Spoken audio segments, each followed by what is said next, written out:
이곳의 모든 것이 모래로 변해버렸다. 100년 전 이곳은 사막의 무덤이 되었다. 바다는 증발했고 대지는 모래로 탈바꿈했다.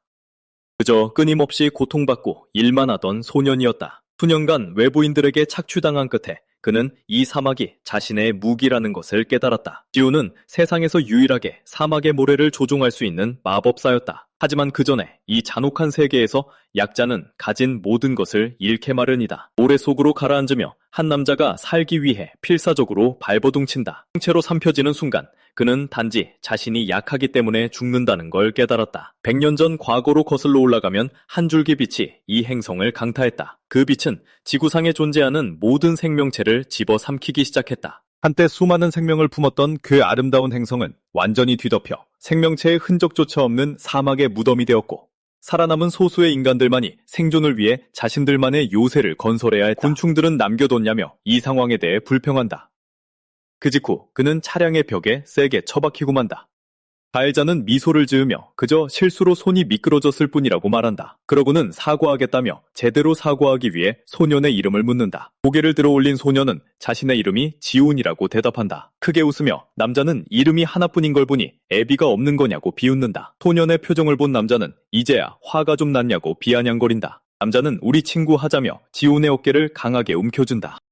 잠시 생각에 잠긴 지호는 저 남자가 도대체 무슨 죄를 지었을까 궁금해한다. 지호는 재빨리 반응해 가해자의 얼굴에 정확히 일격을 가한다. 타격의 충격으로 남자는 뒤로 튕겨나가며 거칠게 쓰러진다. 드디어 일어선 지호는 뭔가 단단히 착각한 것 같다며 그 이유를 알고 싶냐고 묻는다. 그는 주먹을 꽉 쥐며 그 이유가 살인이었다고 밝힌다. 네오 서울의 이야기로 넘어가며 그는 힘을 가진 자들만이 진정한 인간이라고 설명한다. 한 골목길에서 그는 도둑이 자신을 털려다 결국 죽게 된 과정을 이야기한다. 바닥에 쓰러진 남자는 자기 형이 이지룡이라며 그를 협박한다. 이지룡이라는 이름을 듣자 소년의 표정이 확연히 굳어진다.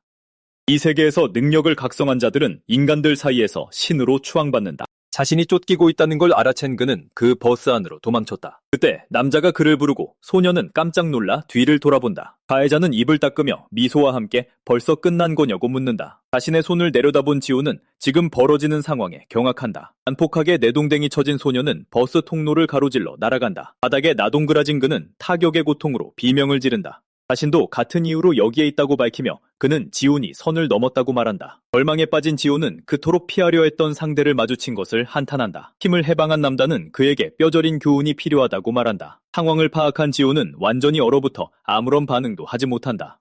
갑자기 버스 전체가 엄청난 힘에 의해 거세게 흔들린다. 갑작스러운 흔들림에 짜증이 난 남자는 운전기사에게 앞 좀 똑바로 보라고 소리친다. 앞쪽을 보니 운전기사는 아무 대답 없이 운전대에 엎드려 있었다. 정문을 모르는 남자는 기사가 뭘 중얼거리는 거냐고 묻는다. 그 광경을 본 그는 뭔가 끔찍한 일이 벌어지려 한다는 것을 깨닫는다. 패닉에 빠진 운전기사는 우리가 광산으로 가는 게 아니었다고 비명을 지른다. 그 말에 충격을 받은 남자는 방금 뭐라고 했냐며 따져 묻는다. 울부짖으며 운전기사는 마지막으로 절망적인 비명을 내지른다. 그는 그들이 거대한 괴물에게 통째로 삼켜지고 있다고 소리친다. 모두가 이리저리 내동댕이 쳐지는 가운데 절망적인 비명이 메아리친다. 과거를 떠올리며 그는 이 순환이 항상 반복된다는 것을 깨닫는다. 네오 서울에 있던 짐승에게 먹히든 그에게는 전혀 낯선 일이 아니었다. 살아남기 위해 발버둥치며 그는 이 세상에선 강자가 항상 약자를 짓밟는다는 사실을 직시한다. 서서히 눈이 감기면서 그는 자신이 약하기 때문에 죽는다는 것을 체념하며 받아들인다. 손을 뻗으며 그는 이것이 자신의 최후라고 단념한다. 만약 자신이 더 강했더라면 어땠을까 상상하지만 부질없는 생각임을 그도한다. 모래에 완전히 뒤덮인 그의 몸은 깊은 어둠 속으로 사라진다. 오직 그의 손만이 표면에 남아 천천히 가라앉고 있다. 완전히 사라지기 전 그의 손가락이 마지막으로 까딱인다. 그리고 마침내 그의 손마저 삼켜지며 시야에서 영원히 자취를 감춘다. 그 순간 그의 두 눈이 경악한 표정으로 번쩍 뜨인다. 가쁜 숨을 몰아쉬며 그는 마치 죽음에서 돌아온 것처럼 갑작스레 깨어난다. 심하게 기침을 하며 그는 방금 겪은 일들 사이에서 어떻게든 숨을 고르려 애쓴다. 그의 몸속에서 뭔가 다른 것이 솟아오르며 모든 것을 변화시키기 시작한다. 사막 곳곳에선 고대 문명의 잔해들을 엿볼 수 있다. 두 눈을 크게 뜬 채 그는 자신의 주변 상황을 인지하게 된다. 모래를 뚫고 솟아난 파괴된 탑의 구조물은 이곳이 얼마나 참혹하게 무너졌는지를 보여준다. 저 멀리 폐허가 된 도시 사이로 또 다른 탑이 솟아있다. 그의 시선에 비친 사막의 광활함이 너무도 선명하다. 거대한 고대 구조물들이 무너져 내리며 거대한 흙먼지를 일으킨다. 모든 상황을 정리하며 그는 천천히 눈을 감고 이 가혹한 현실을 받아들인다. 우주로 시선을 돌리면 이제 사막이 되어버린 행성이 소행성들에 둘러싸여 있다. 그의 눈동자 속에서 새롭고 방대한 힘의 우주가 눈을 뜨기 시작한다. 모래를 조종하며 그는 새로 얻은 능력을 전력을 다해 사용한다.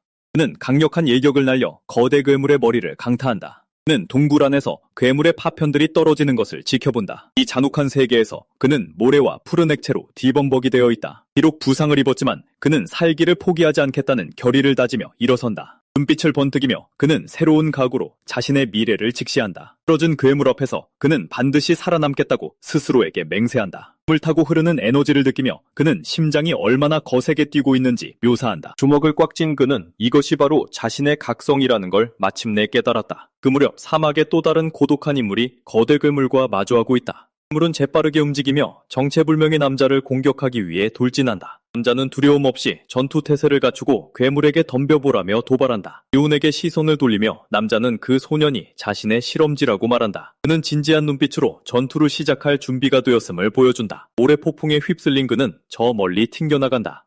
모래 위로 거칠게 추락한 그는 충격으로 인해 비명을 내지른다.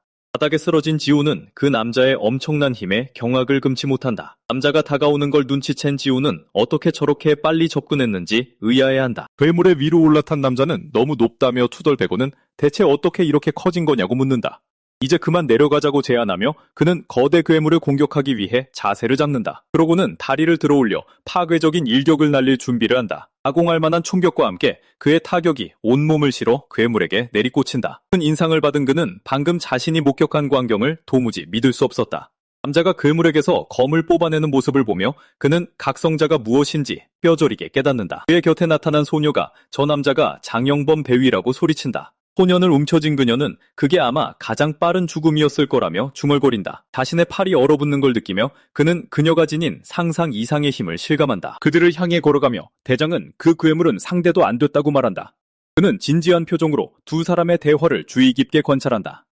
그만하라고 지시하며 대장은 여전히 말다툼 중인 두 사람에게 다가간다. 이젤이라는 이름의 소녀가 미소를 지으며 돌아보며 인사를 건넨다. 그는 재빠른 움직임으로 재온의 다리를 걸어 그를 바닥에 쓰러뜨린다. 모래 위로 넘어진 그는 몸을 가눌 수 없게 되자 고통스러운 비명을 지른다. 그의 위에 올라탄 그녀는 그의 능력 등급을 확인할 준비를 한다. 그의 팔을 만지던 그녀는 찾고 있던 것을 발견하지 못하자 표정이 변한다. 혼란스러워하며 그녀는 대장에게 왜 그가 각성자가 아닌지 묻는다. 바닥에서 고통에 차 비명을 지르고 있을 때 대장은 그에게 각성자 표식이 없다고 밝힌다. 바닥에 누운 재우는 자신에게 표식이 없다는 사실을 믿으려 하지 않는다. 차량 안에서 한 남자가 일몰에 대해 소리치며 일행을 재촉한다. 소년을 붙잡은 지젤은 대장에게 이제 그를 어떻게 할 것인지 묻는다. 대장은 생각에 잠긴 표정으로 상황을 분석하고 결정을 내린다. 여전히 바닥에 쓰러져 있는 재훈은 한마디도 하지 않은 채 그들의 대화를 지켜볼 뿐이다. 그는 재훈을 차량 뒷좌석에 던져놓으라고 명령을 내린다. 사막을 질주하며 군용 차량은 거대한 모래바람을 일으킨다.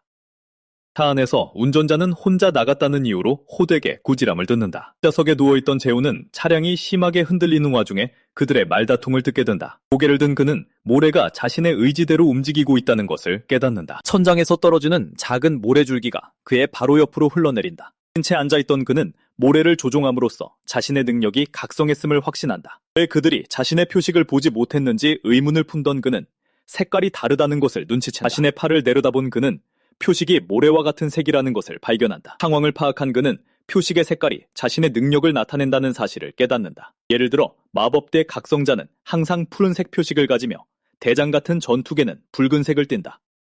다른 계열도 존재한다는 사실을 떠올리며 그는 손으로 모래를 조종해본다. 힘에 휩싸인 그는 모래 조종 능력에 대해 단 한 번도 들어본 적이 없음을 깨닫는다. 비록 그의 표식은 F등급이지만 그는 무한한 잠재력을 느낀다. 환하게 미소를 지으며 그는 새로 발견한 힘에 대한 자신감을 드러낸다. 그는 때를 기다리기로 결심하며 적절한 순간이 올 때까지 능력을 숨기기로 마음먹는다. 그리고는 온 세상이 결국 자신의 무대가 될 것이라고 선언한다. 목적지에 도착한 그들은 암석지대에 둘러싸인 광산을 발견한다. 그곳을 관찰하며 재훈은 평범한 검문소가 있다고 중얼거린다. 한 경비병이 소리치며 따라오라고 명령하지만 재훈은 자신이 묶여있다고 경고한다. 경비병에게 끌려가는 그를 대장과 지젤이 멀리서 지켜본다. 의구심을 품은 대장은 그가 습격의 유일한 생존자라는 사실을 이상하게 여긴다. 고개를 저으며 그는 그것이 단순한 운이 아니었다고 확신한다. 그는 옆을 쳐다보며 그 정체불명의 소년이 과연 누구일지 계속해서 의문을 품는다. 괴물의 몸에 뚫려있던 구멍을 떠올리며 그는 실제로 무슨 일이 있었는지 이해하려 애쓴다. 재훈이 광산으로 들어가자 대장은 그의 이름을 물어봤어야 했다고 말한다. 화면이 도시로 전환되며 활기차고 북적거리는 밤거리의 풍경이 펼쳐진다. 근처 술집 안에서는 여러 사람들이 아주 태평하게 먹고 마시고 있다. 총을 겨눈 경비병은 재훈에게 입 다물고 관리자를 기다리라고 말한다. 자신을 여기에 두고 갈 거냐고 묻는 재훈에게 경비병은 협박으로 대답한다. 등을 돌리며 경비병은 너 같은 쥐새끼는 아무것도 할 수 없다고 비웃는다. 그는 식사할 곳을 찾으며 도시의 거리를 걷기 시작한다. 노점상에 다가간 그는 요리 중인 노인에게 말을 건넨다. 그 순간 그의 두 눈이 커지며 그를 무척 놀라게 한 무언가를 발견한다. 옆을 돌아본 그는 광부들을 위한 선전 포스터를 보게 된다. 노인은 마실 것을 건네며 저 포스터가 감동적이지 않냐고 묻는다. 두 손을 맞잡으며 노인은 에너지의 원천이 광석이 아니라고 밝힌다. 이해하지 못한 재훈은 도시의 진짜 에너지원이 무엇이냐고 묻는다. 그를 똑바로 가리키며 노인은 진짜 원천은 바로 너라고 말한다. 그는 재훈 같은 쥐새끼들이야말로 이 도시를 움직이는 진정한 연료라고 설명한다. 재훈은 반박하며 그 나이엔 다른 것들을 걱정해야 할 거라고 대꾸한다. 어떤 경험을 했냐고 묻는 노인에게 소문이 벌써 여기까지 퍼졌냐는 대답이 돌아온다. 그는 이곳에선 탈출할 수 없다고 경고하며 재훈 역시 쓰레기가 될 것이라고 말한다. 미소를 지으며 그는 흥미로운 것을 보여주겠다며 옆을 가리킨다. 어두운 구석의 금속 선반 위에는 여러 개의 상자가 쌓여있다. 이해하지 못한 재훈은 저것들이 대체 무엇인지 묻는다. 신이 모은 것이라며 먼저 온 자들의 유품임을 밝힌 노인은 그것이 재훈의 미래라고 경고한다. 처음엔 모두가 저항하려 하지만 그것이 광산의 본질이라고 그는 설명한다. 꿈을 두려워하며 사람들은 살아남기 위해 가진 모든 것을 팔아넘긴다. 하지만 결국 그들은 피할 수 없는 운명을 늦추고 있을 뿐 진정으로 나아지는 것은 아무것도 없다. 결국 모든 이들이 어둠에 굴복하며 똑같은 운명을 맞이하게 된다. 노인은 너 같은 쓰레기는 아무것도 남기지 못할 거라는 말로 끝을 맺는다. 그는 고깃꼬치를 든 채 진지한 표정으로 노인을 노려본다. 그는 도발을 무시하고 가격을 묻고 십솔이라는 대답을 듣는다. 비싼 가격에 불평하자 이곳의 모든 것이 아주 값비싼 사치품이라는 말을 듣게 된다. 그는 비웃음을 지으며 그 금액을 지불할 방법이 없다고 딱자 잘라 말한다. 군중 속의 한 남자가 노인이 속이고 있다며 소년을 변호한다. 그러자 그곳에 있던 모든 이들이 칼을 뽑아들고 그 남자를 포위한다. 미소 지으며 재훈은 단 한 푼도 내지 않겠다고 경고한다. 갑자기 군중 속 누군가가 35다. 깜짝 놀란 그 어둠 속에서 자신을 붙잡은 자가 누구인지 확인하려 고개를 돌린다. 노인은 이런서 장사를 하는 게 이상하지 않았냐고 묻는다. 모두에게 포위한 그는 도망칠 곳이 없는 상황에 처한다. 미소를 지으며 노인은 이제 어쩔 셈이냐고 묻는다. 분노에 차 꽉 쥔 주먹으로 탁자를 세게 내리친다.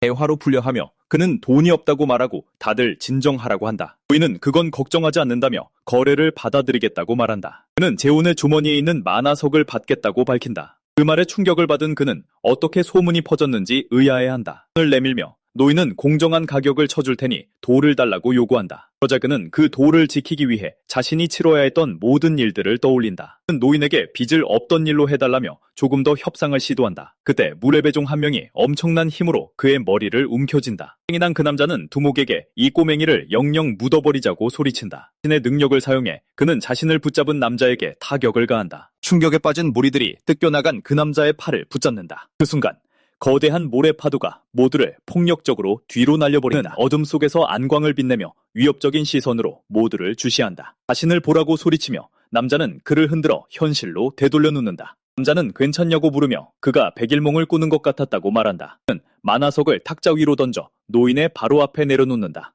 결정을 건네주며 그는 이것이 영감이 그토록 원하던 돌이라고 말한다. 물건을 살펴보며 노인은 그 돌이 얼마나 가치가 있을지 가늠하는 듯하다. 100솔의 가치가 있다는 말을 듣고 그는 진짜 가치는 300솔이라며 소리친다. 화난 표정을 한 그는 이곳에선 모든 것이 귀하다는 노인의 말을 듣는다. 타짜의 머리를 박으며 그는 불공평한 협상에 좌절한다. 주먹을 꽉 쥐며 아직 그들에게 맞설 때가 아니라고 생각한다. 저는 보너스를 요구하며 그는 결연한 미소를 지은 채 노인과 마주한다. 한 남자가 강도를 당하는 동안 노인은 주변에 도둑이 많다며 경고한다. 첫 거래인 만큼 노인은 보수의 일부로 물건 하나를 제안한다. 상자들을 가리키며 그는 재혼에게 원하는 건 뭐든 고르라고 말한다. 물건들을 뒤적이며 유용한 걸 바랐는데 쓰레기밖에 없다고 말한다. 소년을 지켜보며 노인은 그의 행동과 관심사를 흥미로워한다. 소년이 이곳저곳을 들쑤시는 걸 보며 노인은 그의 보잘것없는 생명력에 대해 한마디 한다. 이상한 가면을 발견하고 그는 자신이 찾은 물건에 놀란다. 그의 말을 듣고 노인은 어떤 상단이 그 물건을 두고 갔다고 알려준다. 더 나은 걸 찾긴 틀렸다고 판단한 그는 모래시계를 챙기기로 한다. 그가 걸어가자 노인은 그가 쓰레기를 고르는 재주가 있다고 말한다. 서며 그는 그 남자의 이름이 무엇인지 묻는다. 소리치며 자신의 이름이 클렉시라고 밝히는 노인의 말에 소년은 놀란다. 미소를 지으며 재혼은 다시 만나지 말자고 말한다. 떠나는 소년을 보며 클렉시는 그래도 다시 만나게 될 거라고 말한다. 모래시계를 바닥에 내려놓고 그는 그 물건을 유심히 관찰하기 시작한다. 시간을 분석하며 그는 모래가 다 떨어지는데 10분이 걸릴 거라고 계산한다. 숙소로 돌아와 그는 집중하기 위해 침대에 앉는다. 심호흡을 하며 그는 그 물건에 온 신경을 집중하기 위해 긴장을 푼다. 눈을 감은 채 그는 천천히 호흡을 이어간다.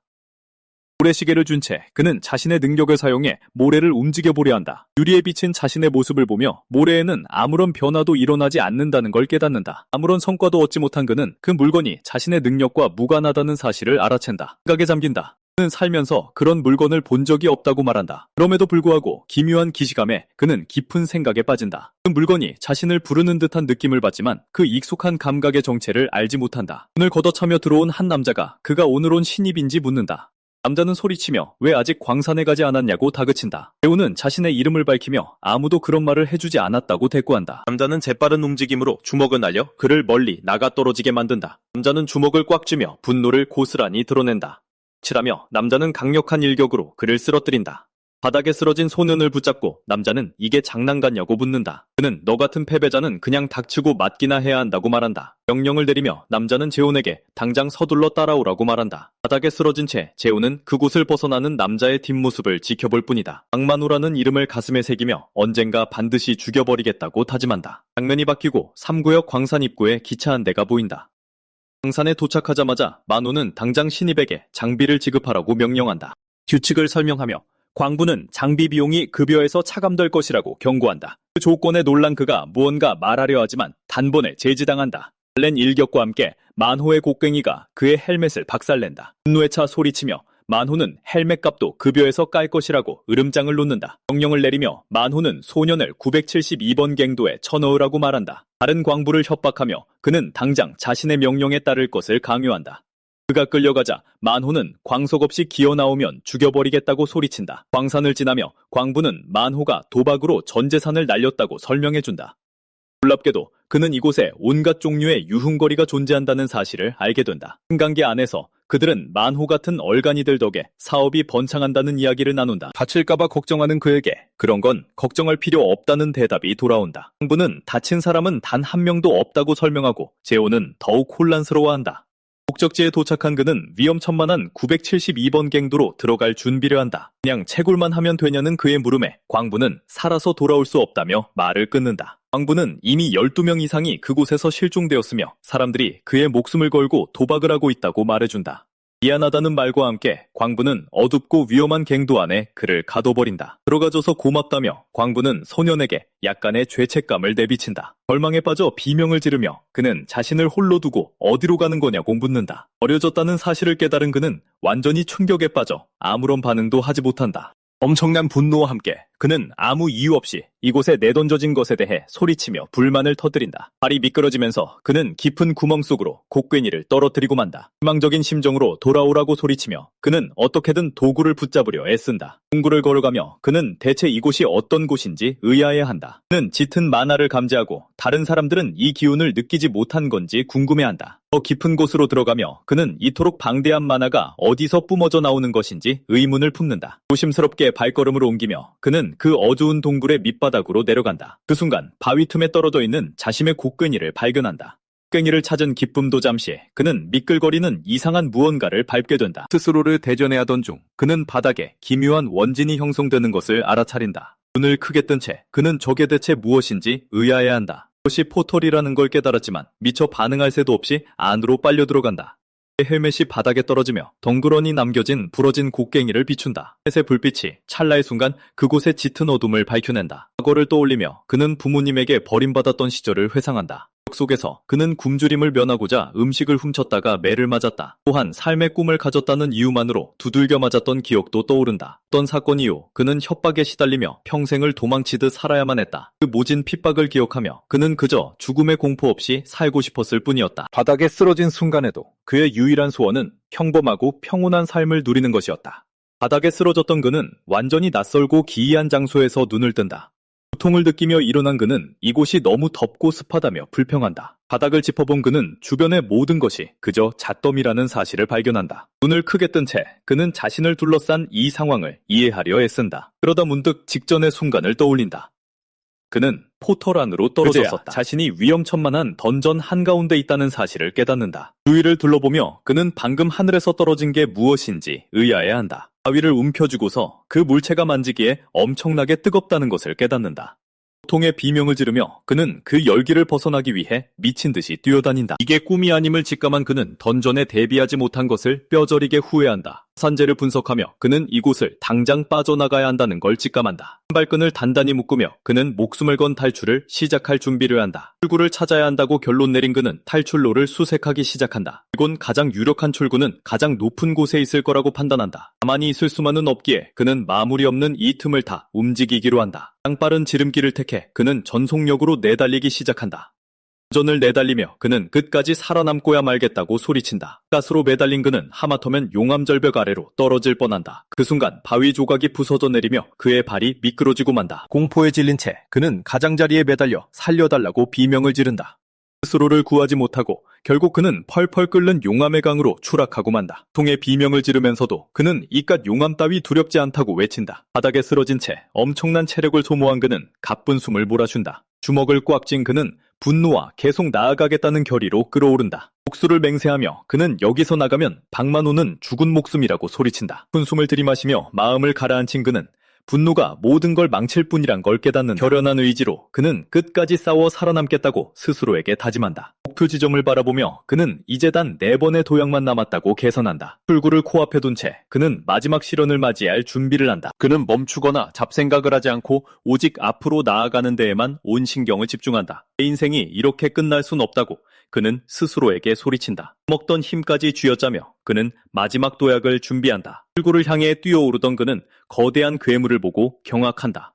용암 속에서 튀어나온 그 괴물은 온몸이 가시로 덮인 끔찍한 모습을 드러낸다. 빠른 움직임으로 괴물은 다시 용암의 강 속으로 잠수해 들어간다. 괴물이 잠수한 수면 위에는 그저 몇 방울의 기포만이 남는다. 다시 용암에서 솟구친 괴물이 그 끔찍하고 거대한 머리를 드러낸다. 괴물의 몸에서 뚝뚝 떨어지는 용암 방울이 그놈이 얼마나 뜨거운지 보여준다. 자락으로 부채질을 하며 그는 이곳에 숨막히는 열기에 불평을 늘어놓는다. 자신이 죄를 조종할 수 있다는 걸 깨달은 그는 그 사실에 환호한다. 바닥에 쓰러진 채 그는 괴물의 커다란 눈동자와 마주치고 소스라치게 놀란다. 이 던전의 환경은 괴물들보다도 훨씬 잔혹하다며 그는 투덜거린다. 숨을 쉴 수 없어 그는 의식이 서서히 흐려지는 것을 느낀다. 바닥에 널브러진 채 그는 여기서 끝나는 건가 체념하듯 생각한다. 그러나 주먹을 꽉 쥐며 그는 이대로 허무하게 죽음을 받아들이길 거부한다. 이런 불공평한 처사에 분통을 터뜨리며 그는 절대 이대로 죽을 순 없다고 말한다. 땅을 굳건히 딛고 서서 그는 자신의 모든 힘을 끌어낼 준비를 한다. 죄를 조종하며 그는 삼촌에게 마음속으로 사과한 뒤 미끼를 만들어 주의를 끈다.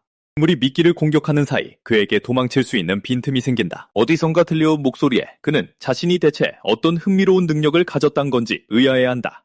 소리에 깜짝 놀란 그는 혹시 삼촌이 자신에게 말을 거는 건지 묻는다. 모래 다루는 솜씨를 칭찬하는 목소리에 그는 어리둥절해한다. 바로 그 순간 정체불명의 인물이 하늘에서 괴물을 향해 곤두박질친다. 추락하는 와중에도 입가에 미소를 머금은 한 노인의 얼굴이 드러난다. 화들짝 놀란 그는 하늘에서 떨어지는 게 바로 그 노인이라는 사실을 깨닫는다. 거대한 대검을 쥔 노인은 최후의 일격을 가할 준비를 마친다. 그는 미소를 띤 채 전력을 다해 칼을 내리꽂는다. 긴박한 위험을 감지한 제우는 덮쳐오는 여파로부터 몸을 방어한다. 강력한 일적이 지면을 강타하며 완전히 압도적인 파괴력을 뿜어낸다. 그 공격의 위력에 땅 전체가 산산조각 나기 시작한다. 기적의 충격으로 수많은 바위 파편들이 사방으로 튀어오른다. 바닥에 쓰러진 소녀는 공격의 충격파에 휩쓸려 비명을 지른다. 무슨 일이 벌어진 건지 이해조차 하지 못한 채 그는 대체 저 노인이 누구인지 경악한다. 주위를 둘러보며 그는 괴물과 노인이 어디로 사라졌는지 찾아본다. 그러다 쓰러진 괴물의 머리통 위에 우뚝 서 있는 노인을 발견한다. 바닥에 엎드린 채 그는 저 남자의 힘은 완전히 격이 다르다는 걸 뼈저리게 느낀다. 갑옷을 드러낸 노인은 자신이 차원이 다른 경지에 있음을 보여준다. 그가 다가오는 발걸음마다 땅이 쩍쩍 갈라진다. 발을 쿵구르며 노인은 꼬맹이에게 그토록 간절히 원하는 게 무엇인지 묻는다. 연기를 뚫고 소년의 모습이 드러나자 노인은 그의 이름을 묻는다. 대답을 강요하며 노인은 겁을 주기 위해 카운트다운을 시작한다. 단호한 목소리로 카운트다운을 이어가며 소년을 향한 압박을 조인다. 한치의 망설임도 없는 카운트다운에 분위기는 터질 듯 팽팽해진다. 숫자가 끝에 다다르자 소년의 얼굴에는 숨길 수 없는 공포가 서린다. 소년을 빤히 바라보며 노인은 대답이 틀렸다고 말한다. 영문을 모른 채 그는 왜 노인의 말이 들리지 않는 건지 당황한다. 혼란에 빠져 아무것도 들리지 않는다고 말하자 노인은 더욱 짜증을 낸다. 이제야 들린다고 미소 지으며 말하지만 노인은 그 말을 믿지 않는다. 눈을 번뜩이며 그는 그저 소년에게 이만 깔끔하게 죽으라고 말한다. 목숨을 구걸하며 그는 노인에게 제발 살려달라고 애원한다. 시간을 끄는데 짜증이 난 노인은 다시 한번 이름을 대라고 호통을 친다. 이름이 한심하다는 말에 재우는 노인의 비아냥에 발끈한다. 바람 같은 속도로 소년을 향해 순식간에 쇄도한다. 소년을 낚아채며 노인은 마침내 자신의 이름이 디오돈이라고 밝힌다. 상황을 파악하지 못한 제우는 이 남자가 자신에게 대체 무슨 짓을 하려는 건지 의아해한다. 답을 강요하며 노인은 겁을 주기 위해 카운트다운을 시작한다. 단호한 목소리로 카운트다운을 이어가며 소년을 향한 압박을 조인다. 한치의 망설임도 없는 카운트다운에 분위기는 터질 듯 팽팽해진다. 숫자가 끝에 다다르자 소년의 얼굴에는 숨길 수 없는 공포가 서린다. 소년을 빤히 바라보며 노인은 대답이 틀렸다고 말한다. 영문을 모른 채 그는 왜 노인의 말이 들리지 않는 건지 당황한다. 혼란에 빠져 아무것도 들리지 않는다고 말하자 노인은 더욱 짜증을 낸다. 이제야 들린다고 미소 지으며 말하지만 노인은 그 말을 믿지 않는다. 눈을 번뜩이며 그는 그저 소년에게 이만 깔끔하게 죽으라고 말한다. 목숨을 구걸하며 그는 노인에게 제발 살려달라고 애원한다. 시간을 끄는데 짜증이 난 노인은 다시 한번 이름을 대라고 호통을 친다. 이름이 한심하다는 말에 재우는 노인의 비아냥에 발끈한다. 그는 바람 같은 속도로 소년을 향해 순식간에 쇄도한다. 소년을 낚아채며 노인은 마침내 자신의 이름이 디오돈이라고 밝힌다. 상황을 파악하지 못한 제우는 이 남자가 자신에게 대체 무슨 짓을 하려는 건지 의아해한다. 정신을 차린 그는 이 노인이 자신의 목숨을 2번이나 구해줬다는 걸 깨닫는다. 그를 쳐다보며 그는 대체 얼마나 강해야 저런 힘을 낼 수 있는지 경외심을 품는다. 누구냐고 묻는 말에 노인은 짜증 섞인 목소리로 자신의 이름이 디오돈이라고 대답한다. 비명을 지르며 그는 대체 누가 그렇게 강한 힘을 가졌으며 그들이 어디에 있을지 묻는다. 그러자 남자는 지금부터 이곳이 자신의 사냥터라고 선언한다. 씩 웃으며 그는 소년에게 자신이 누구인지 두 눈으로 똑똑히 지켜보라고 말한다. 그 말과 함께 그가 크레용이라고 외치자 그의 가슴에 표식이 떠오른다. 순식간에 그의 바로 앞 땅에서 거대한 형체가 솟아오르며 실체화된다. 머리를 감싸주고 그는 대체 무슨 일이 벌어지는 거냐며 비명을 지른다. 눈앞에 펼쳐진 광경을 보며 그는 저 남자가 대체 여기서 무엇 하는 건지 의문스러워한다. 난데없이 공중에 여러 마리의 괴물이 나타나자 영문도 모른 채 그는 소리를 지른다. 그 아수라장 속에서 노인은 소년의 주의를 끌기 위해 호통을 친다. 쩌렁쩌렁한 목소리로 그는 소년에게 이 모든 상황에서 스스로 살아남으라고 명령한다. 직후 괴물 중 하나가 그를 낚아채어 허공으로 들어올리기 시작한다. 사방이 포위된 상황에서 그는 놈들의 움직임이 너무 빠르다고 중얼거린다. 결국 피하지 못한 그는 어깨를 정통으로 얻어맞고 만다. 이어 또 다른 일격이 날아오고 이번엔 다리를 직격당한다.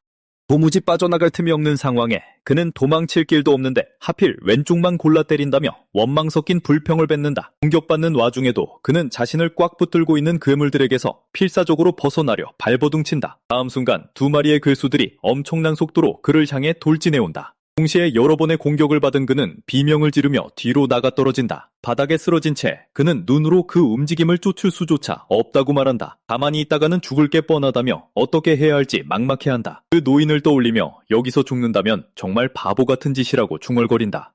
혼란스러워하며 고개를 든 그는 방금 자신이 들은 게 뭐냐고 묻는다. 노인은 그를 가리키며 목소리가 잘 안 들린다고 말한다. 피를 흘리면서도 그는 적을 볼 수 있는 방법을 찾아야 한다고 다짐한다. 가만히 서 있는 것을 본 노인은 멀리서 그를 멍청이라고 부르며 소리친다. 그는 왜 멍청이인지 똑똑히 보여주겠다고 경고한다. 이어서 눈에 만화를 모으고 집중하라는 지시가 떨어진다. 그 목소리는 눈으로 보려 하지 말고 만화를 느끼라고 계속해서 다그친다. 그 순간 괴수 중 하나가 그를 공격하기 위해 날아들지만 이제 그는 피하지 않고 정면에서 공격을 기다린다. 집중한 그는 이제 두 눈이 아니라 만화로 볼 수 있다고 말한다. 괴수의 만화를 읽어낸 그는 최단 거리에서 반격해야만 한다. 신이 피하는데 성공한 그는 이게 진짜 된다며 노인의 조언에 감탄한다. 공격이 쏟아지는 와중에도 그는 노인이 이 모든 상황을 예측했던 건지 의문스러워한다. 거대한 괴수가 나타나자 그는 비명을 지르며 대체 저 영감님 정체가 뭐냐고 묻는다. 노인은 호탕하게 웃으며 앞으로 나아가 정말 재밌다며 일격을 가한다. 그의 일격은 그대로 관통하며 일대를 완전히 박살내버린다. 얼굴에 미소를 띤 채 그는 광기 어린 목소리로 더 덤벼보라고 소리친다. 후 그는 괴수들을 향해 계속 몰려오라고 고함친다. 강력한 타격과 함께 나아간 그는 땅을 부수며 괴수를 후려친다. 통통으로 얻어맞은 괴수가 주춤하자 노인은 아쉽다는 듯 말한다. 수를 향해 뛰어오르며 그는 최후의 일격을 날릴 준비를 한다. 이제 막 몸이 좀 풀리려는데 실망스럽다며 투덜거린다. 그 광경에 압도된 소녀는 이건 완전 미친 짓이라고 말한다. 현장을 걸어가며 그는 영감님이 저런 괴물을 죽였다는 걸 믿을 수 없어한다. 그는 실소를 터뜨리며 자신은 더 이상 못 해먹겠다고 말한다. 그러고는 앞을 바라보며 저게 그놈의 발이군 하고 말한다. 갑자기 거대한 폭발이 일어나며 주변 일대의 땅이 통째로 솟구쳐 오른다. 그 충격파를 정통으로 맞은 소녀는 엄청난 위력에 멀리 날아가며 비명을 지른다. 도저히 서 있을 수 없게 된 그는 바닥에 쓰러져 심하게 구역질을 하기 시작한다. 무슨 일이냐고 묻자 노인은 보스의 포효라고 대답한다. 이어서 모든 던전의 끝에는 최종 보스가 존재한다고 설명한다. 그러고는 그것이 자신이 이곳에 온 진짜 이유라고 밝힌다. 겁에 질린 소녀는 저 괴물이 진짜 보스냐고 묻는다. 노인은 미소를 지으며 드디어 놈이 모습을 드러냈다고 말한다. 그러고는 폭발 한가운데서 나타난 괴수의 이름을 소리쳐 부른다. 저게 드래곤이냐고 묻는 말에 노인은 아쉽게도 아니라고 대답한다. 적어도 B급은 되겠다는 노인의 말에 소녀는 경악한다. 후 괴수 주위로 역장이 형성된다. 머리에 손을 얹으며 노인은 이것에 대해 들어본 적이 있냐고 묻는다. 이어서 B급 이상의 몬스터들은 고유한 특성을 지닌다고 설명한다. 흰색 역자는 전투형을 의미한다고 덧붙여 말한다. 그 사이 괴수는 자신의 힘으로 방벽을 형성한다. 방벽이 완성되자 노인은 저 몬스터가 마법형이라고 소리친다. 방벽을 향해 돌진한 노인이 단숨에 일격을 가한다. 방벽이 깨져나가는 것을 본 소녀는 얼어붙은 채 아무런 반응도 하지 못한다. 그 광경에 충격을 받은 그는 이 모든 게 도무지 말도 안 된다고 중얼거린다. 그 순간 그는 자신이 아는 어떤 상식도 저 노인 앞에서는 무의미하다는 걸 깨닫는다. 깜짝할 새 노인은 앞으로 쇄도하여 괴수에게 정타를 먹인다. 선제 공격에 나선 괴수가 발톱을 치켜 세우고 노인에게 달려든다. 노인은 재빠르게 대검을 들어 괴수의 일격을 막아내며 방어한다. 쥐어짠 그는 괴수의 발톱을 밀어내며 위기를 모면한다. 그 사이 괴수가 입을 벌리며 새롭고 파괴적인 공격을 준비한다.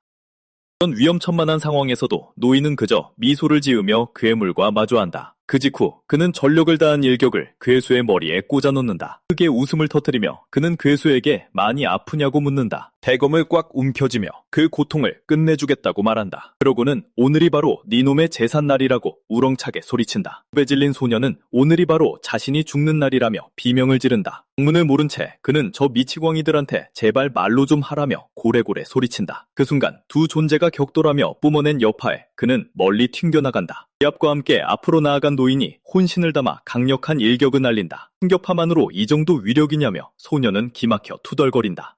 자신을 보호하려 애쓰며 그는 쏟아지는 여파를 힘겹게 버텨낸다. 크게 웃으며 노인은 이 모든 게 그저 미치도록 즐겁다고 소리친다. 그러면서 이 싸움을 놀이공원에 비유하며 거대한 괴수의 이름을 외친다.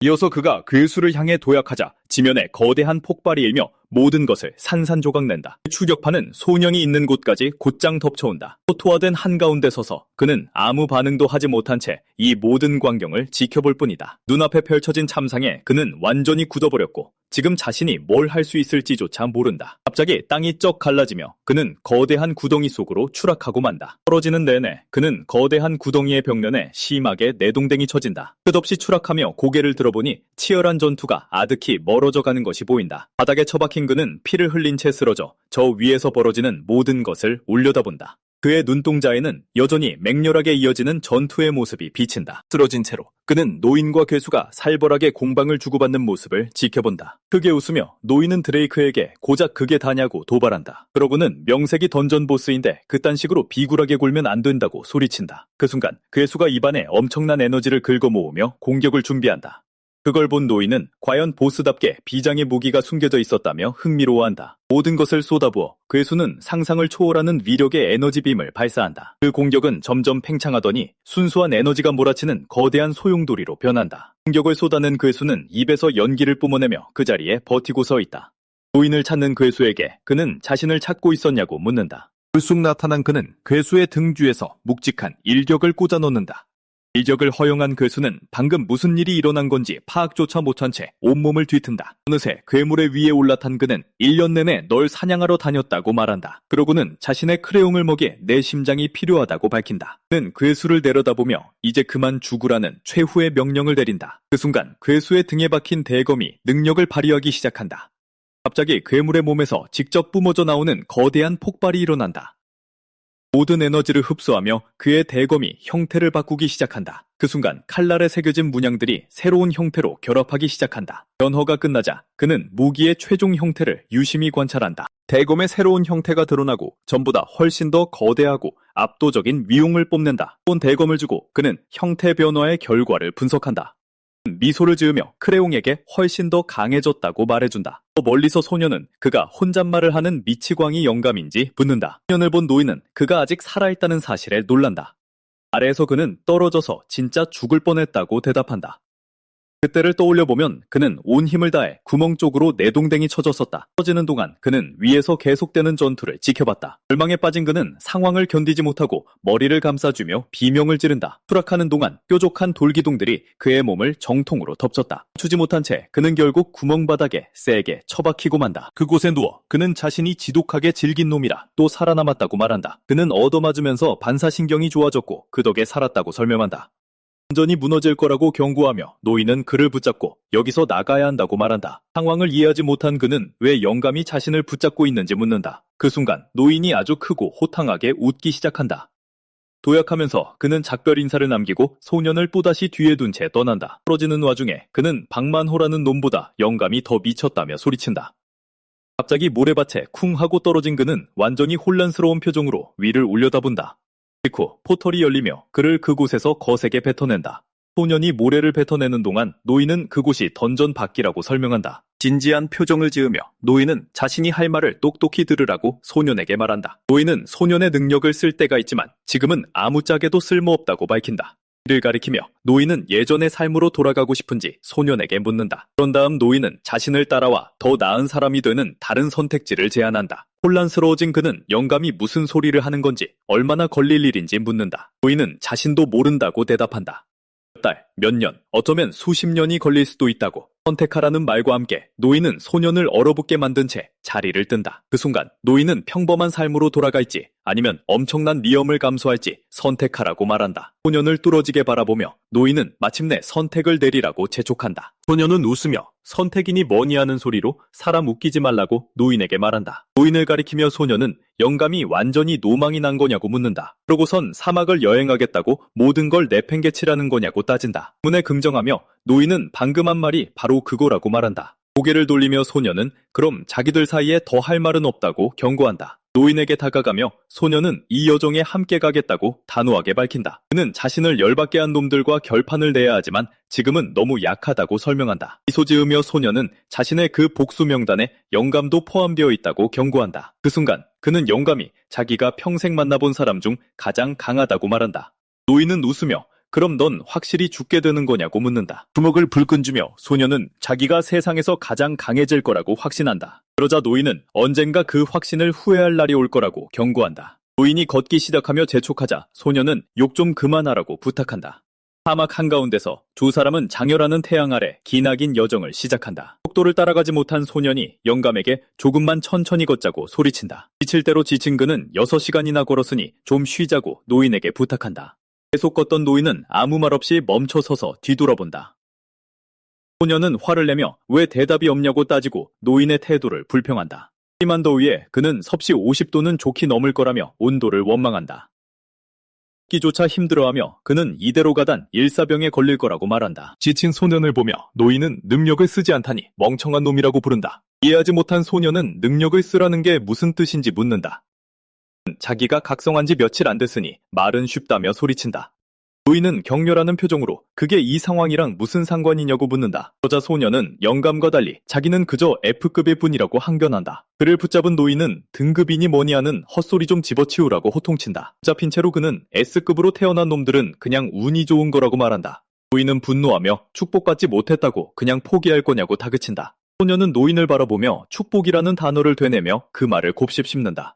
그러고 나서 노인은 징징대지 말고 능력을 써보라고 소년에게 말한다. 주먹을 불끈 쥐고 그는 그 힘은 온전히 내 것이라고 말하는 노인을 마주본다. 그 순간 노인은 힘을 사용하는 법은 소년 스스로 알아내야 한다고 설명한다. 노인은 소년의 팔을 붙잡고 뼈가 부러질 듯 힘을 가한다.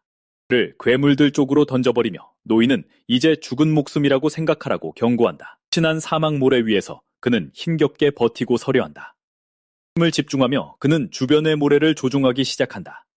그는 사거리가 짧다는 걸 깨닫지만 그 정도면 해볼 만하다. 발이 푹푹 빠지는 걸 본 그는 이 문제만 해결하면 체력을 아낄 수 있다고 말한다. 교환을 떠올린 그는 모래를 응축시켜 완전히 단단하게 만든다. 성공한 걸 본 그는 이제 걷기가 쉬워졌다며 기분 좋게 달린다. 하지만 만화 소모가 너무 심하다는 걸 깨닫고 그 방법은 버리기로 한다. 다른 걸 시험해보며 그는 다리에 만화를 집중시켜 움직임을 가볍게 한다. 이게 능력을 쓰는 게 아니라는 걸 깨닫고 노인은 그저 지켜볼 뿐이다. 넘어지고 실패해도 포기하지 않고 계속 시도하는 소년을 노인은 지켜본다. 멀리서 분석하던 노인은 소년의 만화 컨트롤이 랭크보다 훨씬 낫다고 생각한다. 수많은 시도 끝에 마침내 능력을 다루게 된 그는 성공했다며 소리친다. 신이 난 그는 노인에게 다가가 이제 걷기가 훨씬 수월해졌다고 말한다. 노인을 도발하며 그는 자기가 이렇게 잘 걷는데 이제 어쩔 거냐고 묻는다. 참다 못한 노인은 그의 머리에 온 힘을 다해 꿀밤을 먹인다. 노인은 바닥에 쓰러진 그에게 쓸데없는데 힘 빼지 말라고 경고한다. 그를 깨우려 노인은 힘껏 소리치며 숨을 쉬라고 말한다. 바닥에서 정신을 차린 그는 여기가 대체 어디냐고 묻는다. 근처에 앉아있던 노인은 드디어 깨어났다며 시간을 허비했다고 말한다. 상처투성이가 됐다고 투덜대자 노인은 그에게 고기 한 점을 던져준다. 바닥을 본 그는 자신에게 날아온 고기 한 점을 발견한다. 그러자 노인은 먹으면서 들으라며 옛날 이야기를 하나 해주겠다고 말한다. 그는 옛날에는 약하다는 게 생존에 위협이 되지 않았다고 설명한다. 들어누운 채 그는 세상이 변했지만 자기는 여전히 적응하지 못했다는 노인의 말을 듣는다. 그 후 노인은 죽기 싫으면 자신의 힘으로 일어서라고 경고한다. 바닥에 주저앉은 그는 괜찮다며 영감의 말뜻은 이미 다 알아들었다고 말한다. 허공을 응시하며 그는 방금 들은 모든 이야기를 곱씹기 시작한다. 그리고 영감이 아주 오랜 세월을 살아왔다는 걸 깨닫는다. 노인이 먹는 모습을 보던 그는 노인이 고기를 씹지 않고 침으로 녹여 먹는다는 걸 눈치챈다. 고기를 씹으며 그는 영감이 진작에 그렇게 가르쳐줬으면 좋았지 않냐고 불평한다. 그 순간 그는 영감이 모든 걸 떠먹여주는 게 아니라 살아남는 법을 보여주고 있음을 깨닫는다. 어느새 일어선 두 사람은 끝없는 사막을 가로지르는 긴 여정을 이어간다. 사막의 밤, 그가 한 입만 더 달라고 하자 노인은 입 닥치라고 말한다. 추위가 닥치자 그는 뚝 떨어진 기온에 아주 크게 재채기를 하고 만다. 추위에 불평하며 그는 사막의 밤이 얼마나 혹독한지 깜빡했다고 말한다. 그러면서 영감이 밤새 혼잣말을 하는 바람에 한숨도 못 잤다고 투덜댄다. 물을 달라고 하다가 그는 노인이 자신의 옷을 짜서 마시는 걸 본다. 화가 난 그는 영감이 물을 혼자서 다 독차지하고 있다는 걸 깨닫는다. 영감에 따라 그는 옷에 맺힌 이슬을 핥기 시작한다. 복수하겠다고 다짐하자 영감은 한심하다는 듯 그를 멍청이라고 부른다. 소리치며 말을 정정하자 영감은 벌써 그것이 느껴지냐고 묻는다. 뚱절해진 그가 고개를 들며 도대체 무엇을 느껴야 하느냐고 되묻는다. 갑자기 사방을 둘러보던 그는 기묘한 진동을 느낀다. 내 한두 마리가 아님을 그리고 아주 빠른 속도로 다가오고 있음을 깨닫는다. 완전히 포위된 채 어둠 속에서 여러 마리의 괴물들이 그들 앞에 모습을 드러낸다. 영감은 놈들이 뿔 하이에나이며 이미 우리를 발견했다고 설명한다. 그러고는 이 녀석이 살아남을 수 있을지 아니면 도움이 필요한지 묻는다. 여러 마리의 괴물들이 으르렁거리며 다가와 그에게 최후의 일격을 가할 준비를 한다. 그는 미소 지으며 손가락을 가리키고는 절대 도움 따윈 필요 없다고 말한다. 그러고는 혼자서 다 처리하고 살아남겠다고 소리치며 전투 태세를 갖춘다. 분노하며 공격을 위해 손가락 끝으로 모래를 집중시킨다. 이어서 일격을 날려 괴물들을 멀리 날려버린다. 집중한 그는 다음 공격을 위해 계속해서 상황을 분석한다. 자신의 능력으로 여러 적을 한 번에 타격하는 데 성공한다.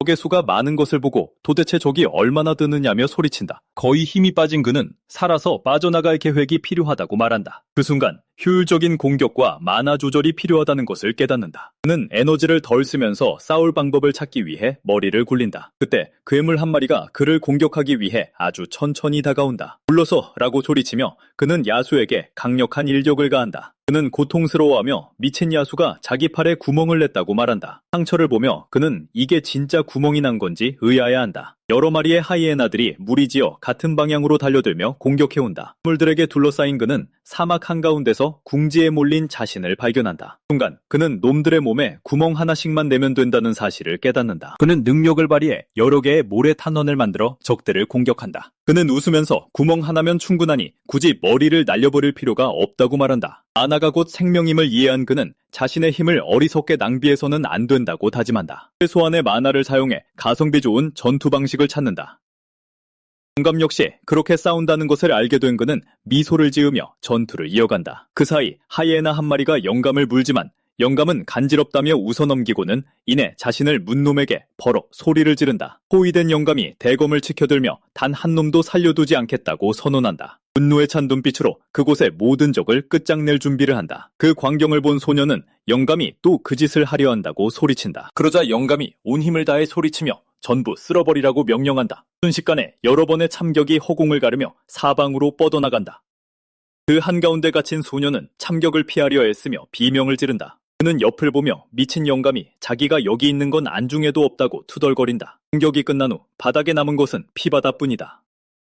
시체들을 본 그는 저런 짓을 하는 영감이 과연 인간인지 의심한다. 그리고 앞으로는 건방지게 굴지 않는 편이 낫겠다고 결심한다. 우두머리 위에 올라탄 영감은 우두머리치고 너무 징징댄다고 말한다. 분노한 하이에나가 몸에서 한꺼번에 수많은 번개를 뿜어내기 시작한다.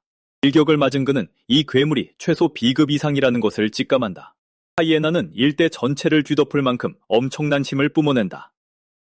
소녀는 다가오는 공격을 조심하라며 영감에게 소리쳐 경고한다. 하지만 영감은 아랑곳하지 않고 손을 뻗어 그 공격을 고스란히 받아낸다. 혼란에 빠진 소녀는 아무것도 이해하지 못한 채 그 광경을 가리키기만 한다. 여유롭게 몸을 푼 영감은 그 공격이 훌륭한 어깨 마사지였다고 말한다. 이어서 마사지는 끝났다며 괴물에게 이만 죽으라고 경고한다.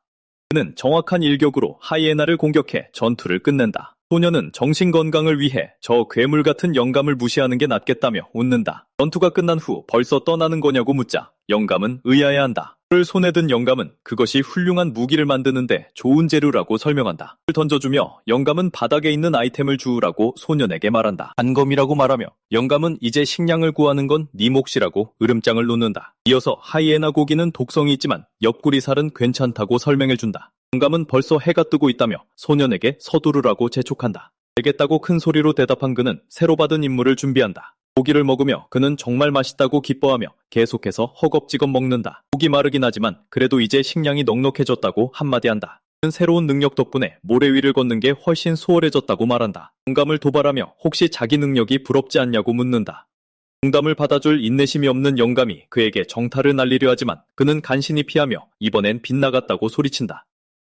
그를 바닥에 눕힌 영감은 능력 하나 생겼다고 오만하게 군다며 꾸짖는다. 모래 위에 넘어진 그는 그저 농담이었다며 목이 마르다고 핑계를 댄다. 그때 사막의 공기에서 색다른 습기를 느낀 그가 갑자기 멈춰선다. 영감도 같은 방향을 바라보는 것을 본 그는 그것이 착각이 아님을 깨닫는다. 사고를 바라본 그는 바로 저곳에 오아시스가 있다는 것을 마침내 알아챈다. 사막 한가운데서 두 사람은 내리쬐는 태양 아래 여정을 계속한다. 사구를 오르자 마침내 그토록 찾아 헤매던 것을 발견한다. 그는 미소를 지으며 소문으로만 듣던 오아시스가 진짜라고 소리친다. 호수를 본 그는 감탄을 금치 못한다. 그는 목청껏 그 장소의 이름을 외친다. 그는 오랫동안 찾아 헤맨 끝에 마침내 물을 찾았다며 기뻐서 뛰어가며 소리친다. 그 광경을 지켜보던 영감은 탐탁지 않은 표정으로 그를 주시할 뿐이다. 물가에 도착한 그는 드디어 찾았다고 소리치며 단숨에 물속으로 뛰어들 준비를 한다. 머리부터 다이빙한 그는 물을 만끽하며 오랜만에 편안한 휴식을 취한다. 물을 마시며 그는 온몸에 물기가 스며드는 게 느껴진다고 말한다. 비스게 누워 며칠 만에 느끼는 시원함에 기뻐한다. 갑자기 눈을 뜬 그는 저 이상한 빛이 무엇인지 의아해한다. 고개를 들어보니 물 밑바닥에서 밝고 뜨거운 빛이 나는 것을 본다. 당황한 그는 갑자기 이유 없이 졸음이 몰려온다고 말한다. 의식을 잃어가던 찰나 누군가 지금 당장 일어나라고 소리치는 목소리가 들린다. 물 밖에서 영감이 그를 구하기 위해 소리치며 달려온다. 물에서 빠져나와 뒤를 돌아본 그는 사구 위에 서 있는 영감을 발견한다. 그 순간 오아시스 물속에서 거대한 생명체가 튀어나온다. 영감이 그를 강하게 낚아채어 물가에서 멀리 끌어당긴다. 물에서 피어나온 괴물이 영감을 향해 전속력으로 돌진한다. 이제 안전해진 그는 눈앞에 펼쳐진 광경을 보며 소리친다. 영감은 괴물을 향해 도약하며 전투태세를 갖춘다. 무기 손잡이를 단단히 쥐고 일격을 가할 준비를 한다. 강력한 일격이 괴물에게 정통으로 적중하며 엄청난 물보라를 일으킨다. 그 광경에 감탄한 그는 저게 바로 소문으로만 듣던 모습이라고 말한다. 하늘을 올려다본 그는 그것이 진짜 무지개라는 것을 마침내 깨닫는다. 상황을 설명하며 영감은 저 괴물이 빛으로 먹잇감을 유인한다고 말한다. 영감은 싸늘한 표정으로 소년 쪽을 돌아본다. 그리고는 예고도 없이 소년의 얼굴에 전력으로 주먹을 꽂아 놓는다. 바닥에 쓰러진 영감은 자신이 가르친 것들은 다 어디 갔냐고 묻는다. 큰 소리로 외치며 영감은 너 같은 얼간이들이 가장 먼저 죽는다고 경고한다. 고개를 저으며 소년은 그렇다고 대답하고 영감은 그저 한숨만 쉰다. 등을 돌린 영감은 그 자리에서 바로 몬스터의 가죽을 벗기기 시작하라고 지시한다. 그러고는 배 부분의 가죽이 망토를 만들기에 안성맞춤이라고 설명한다. 영감에게 망토가 필요한지 묻자 영감은 머리에 손을 얹고 소리치며 그 망토는 네 녀석 것이고 넌 갈수록 멍청해진다고 말한다. 소녀는 미소를 지으며 사과하고는 이 괴물이 꼭 물고기처럼 생겼다고 말한다. 괴물을 유심히 바라보며 그는 이것이 지구의 물고기와 닮았다고 덧붙인 친다. 그러자 영감은 네가 물고기를 보는 건 처음일 테니 똑똑히 봐두라고 말한다. 혼란스러워하며 소녀는 태어나서 단 한 번도 물고기를 본 적이 없다고 말한다. 법을 시작하며 그는 물고기란 정말 무서운 생물이라고 혼잣말을 한다. 내심이 바닥난 영감은 네 녀석이 지금 물고기를 되살려내기라도 할 참이냐고 묻는다. 가죽이 너무 질긴 것을 보고 그는 생각보다 작업이 훨씬 까다로울 것임을 깨닫는다. 새로운 방식을 시도하며 그는 집중해서 단검에 만화를 불어넣는다. 무기에 만화가 깃들자 마침내 칼날이 예리해지며 가죽을 베어내는 데 성공한다. 그런 다음 지느러미를 깎아내어 아주 날카로운 바늘로 만들어낸다. 고기에서 나온 힘줄을 보며 그는 이것을 실로 사용할 수 있겠다고 깨닫는다. 완성된 결과물을 보며 그는 자신이 만들어낸 것에 감탄한다. 누워있던 영감은 멀쩡한 물고기를 쓰레기 더미로 만들어놨다며 타박한다. 소녀는 재료가 썩어날 정도로 많다며 딱 한 번만 더 시도해보겠다고 말한다. 어두운 밤 사막의 풍경이 끝없이 펼쳐진다. 치며 소녀는 마침내 하던 일을 끝마쳤다며 환호한다. 8번의 실패 끝에 그는 이 물건을 지온 부티크에 내다 팔아도 되겠다고 생각한다. 화들짝 놀라며 그는 말도 안 된다고 반응한다. 누구도 그의 망토를 가져갈 수 없다고 말이다. 소리 그만하라고 일갈하며 영감은 자신이 가져온 것을 먹으라고 명령한다. 놀라서 손가락질하는 그에게 영감은 그것이 귀한 영약인 쓸개라고 말해준다. 그러고는 만약 그걸 먹지 않으면 죽을 것이라고 경고한다. 영감은 팔이 아프다고 투덜대며 잔말 말고 얼른 받으라고 재촉한다. 부러지게 응시하던 소녀는 결정을 내리기 전 마른 침을 꿀꺽 삼킨다. 결심한 듯 그는 죽는 것보단 쓴 게 낫다며 한입 베어문다. 것을 든 채로 그는 자신이 대체 무얼 먹고 있는 건지 의문을 품는다. 통 먹으면서도 마치 구름을 씹는 것처럼 아무런 포만감이 느껴지지 않는다. 마지막 조각까지 해치우며 그는 순식간에 모든 것을 다 먹어치운다. 모닥불 곁에 앉아있던 영감이 말한다. 자, 이제 타오를 시간이다. 무슨 소리냐고 묻기가 무섭게 소년의 몸이 안쪽에서부터 빛을 뿜기 시작한다. 얼굴이 일그러진 소년은 기침을 쏟아내며 고통 속에 비명을 지른다. 자신의 목을 부여잡으며 그는 이건 그저 뜨거운 수준이 아니라고 말한다. 그는 엄청난 고통을 느끼며 자신의 몸과 만화가 통제 불능 상태라고 절규한다. 멀리서 지켜보던 영감은 그저 버텨내라고만 말한다. 그러면서 이 오아시스의 모든 것은 유사에 휩쓸려 사라지지만 그곳에서도 몬스터들은 다시 태어나 돌아온다고 설명한다. 그 말에 소녀는 영감을 향해 소리치며 주먹을 내지른다. 절망에 빠진 채 그는 감상적인 소린 집어치우고 당장 자신을 살려내라고 애원한다. 고개를 돌린 영감은 그저 어린 제자의 처절한 몸부림을 지켜볼 뿐이다. 영감을 죽여버리겠다고 협박하지만 돌아오는 대답은 자신은 잠을 청하겠다는 소리뿐이다. 모래 위에 쓰러진 소녀는 여기가 어디며 대체 무슨 일이 있었는지 의아해한다. 불쑥 얼굴을 들이민 영감이 드디어 깨어났냐고 묻는다. 입겁하며 소녀는 심장마비로 죽일 작정이냐고 소리친다. 잘 잤냐는 영감의 물음에 소녀는 기절했던 거라고 쏘아붙인다. 몸 상태는 좀 어떠냐는 질문에 그는 똑같다고 대답한다. 하지만 자리에서 일어난 그는 자신의 몸이 확연히 달라졌음을 깨닫는다. 몸은 깃털처럼 가볍고 근육은 단단해졌으며 만화가 풍부하게 흐르는 것이 느껴졌다. 감탄하며 그는 어떻게 갑자기 이렇게 성장할 수 있었는지, 대체 무슨 일이 일어난 건지 경악한다. 이의 영감은 그 모든 변화가 몬스터의 쓸개 덕분이라고 밝힌다. 설명을 이어가며 그 영약이 척박한 사막을 견뎌낼 힘을 준다고 말한다. 그 물건의 가치에 놀란 소녀는 자신이 그걸 받아도 괜찮은 거였냐고 묻는다. 짜증이 난 영감은 네 녀석이 너무 약해 빠져서 쓸모있는 놈으로 만들려고 준 것뿐이라며 호통을 친다. 쓸모있는 사람이 되겠다고 다짐하는 소년에게 영감은 출발하기 전에 밥이나 먹으라고 말한다. 얼마간의 시간이 흐르고 사막의 하늘은 여전히 맑고 찌는 듯이 덥다. 그를 쳐다보며 영감은 이 고기로 나흘을 버텼다고 코멘트한다. 회비를 마친 그는 소년에게 이제 떠날 시간이라고 일러둔다. 마침내 회복한 소년의 얼굴에 자신감 넘치는 옅은 미소가 번진다. 힘찬 함성과 함께 소년은 대답하며 사막을 가로질러 영감의 뒤를 따른다. 모든 것을 뒤로한 채 그들은 모래 폭풍 속으로 발걸음을 옮긴다. 거센 모래 폭풍의 한가운데서 소녀는 여정을 이어간다. 이게 폭풍이냐고 묻자 영감은 그저 산들바람 같다고 대답한다. 동행자를 관찰하던 소녀는 영감이 휴식조차 없이 걷는다는 사실을 알아챈다. 이 침묵이 기이하게 느껴진 소녀는 영감이 며칠째 입도 뻥긋하지 않는다고 중얼거린다. 2주일 내내 걷기만 한 소녀는 안내자인 영감이 목적지를 알고나 있는 건지 의구심을 품는다. 그 순간 그의 바로 뒤에서 거대한 몬스터가 굉음을 내며 나타나자 소녀는 짐승에게 닥치라고 말한다. 그리고는 몬스터에게 일격을 꽂아 넣는다. 지친 듯 한숨을 내쉬며 언제쯤 도착하는 거냐고 투덜대던 중 무언가를 감지한다. 놀란 표정으로 그는 고개를 돌려 뒤를 바라본다. 몬스터의 끈질긴 생명력을 확인한 그는 놈이 아직도 버젓이 서 있음을 깨닫는다. 쉽게 넘어갈 수 없다는 걸 직감한 순간 그는 자신의 두 발이 묶여 있음을 알아차린다. 사방이 적들로 포위되자 놈들이 장난이 아님을 실감한다. 그러고는 싸움이라면 기꺼이 받아주겠다며 태세를 갖춘다. 죽어버리라고 외치며 소녀는 모래 땅을 엄청난 힘으로 짓밟는다. 모래 속에서 기어나온 괴물떼가 그를 향해 돌진해온다. 전투를 준비하며 그는 필살기를 꺼내겠다고 말한다. 한 번의 움직임으로 그는 적들을 향해 강력한 모래 공격을 쏟아붓는다. 그는 모래가 널려 있어 폭풍 부는 날이 최고라고 너스레를 떤다. 불현듯 소리치며 그는 영감이 자신을 홀로 버려두고 감쪽같이 사라졌음을 깨닫는다. 의리 없다고 투덜대며 그래서 영감이 돕고 놓인 신세인 거라고 비아냥거린다. 모래 위를 내달리며 그는 혹시 영감이 자신의 말을 들은 건 아닐까 전전긍긍한다. 겁이 난 그는 영감이 모욕적인 말을 들었을까봐 주섬주섬 사과하기 시작한다. 언제나 경계를 늦추지 않았기에 마수가 나타났을 때 즉각적으로 반응할 수 있었다. 하지만 이번에는 달랐다. 달리던 중 그가 느낀 기운은 차원이 달랐다. 그에게 다가오는 것은 단순한 짐승 따위가 아니었다. 그것은 끔찍할 만큼 압도적인 존재감이었다. 모래를 뚫고 나타난 수많은 거대 개미떼가 소년을 겹겹이 포위한다. 그 끔찍한 물량에 질려버린 그는 대체 이 몬스터 군단이 어디서 튀어나온 건지 경악한다. 영감을 부르짖으며 그는 혼자 감당하기엔 적들이 너무 많다고 다급하게 외친다. 한편 영감은 멀리서 이 모든 상황을 그저 지켜볼 뿐 일절 개입하지 않는다. 싸우기로 결심한 소녀는 언제까지 어린애처럼 징징댈 수만은 없다고 다짐한다. 영감의 의도를 파악한 그는 이것이 영감이 남긴 시험이라 결론짓는다. 미소를 지으며 그는 1000마리든 10,000마리든 상관없다고 소리친다. 군단을 향해 돌진하며 소녀는 괴물들에게 매서운 타격을 연달아 꽂아넣기 시작한다. 이를 드러낸 채 그는 거대한 곤충들을 상대로 맹렬한 전투를 이어간다. 마침내 거리를 좁혀 놈들 중 하나에게 직격탄을 날리지만 이내 수정결세에 압도당하며 방금 한 말은 취소할 테니 너무 많다며 비명을 지른다. 바닥에 짓눌린 채 그는 한꺼번에 덤비는 녀석들을 비겁자라고 부른다. 위험을 직감한 순간 그는 수많은 마수들에게 완전히 파묻히고 만다.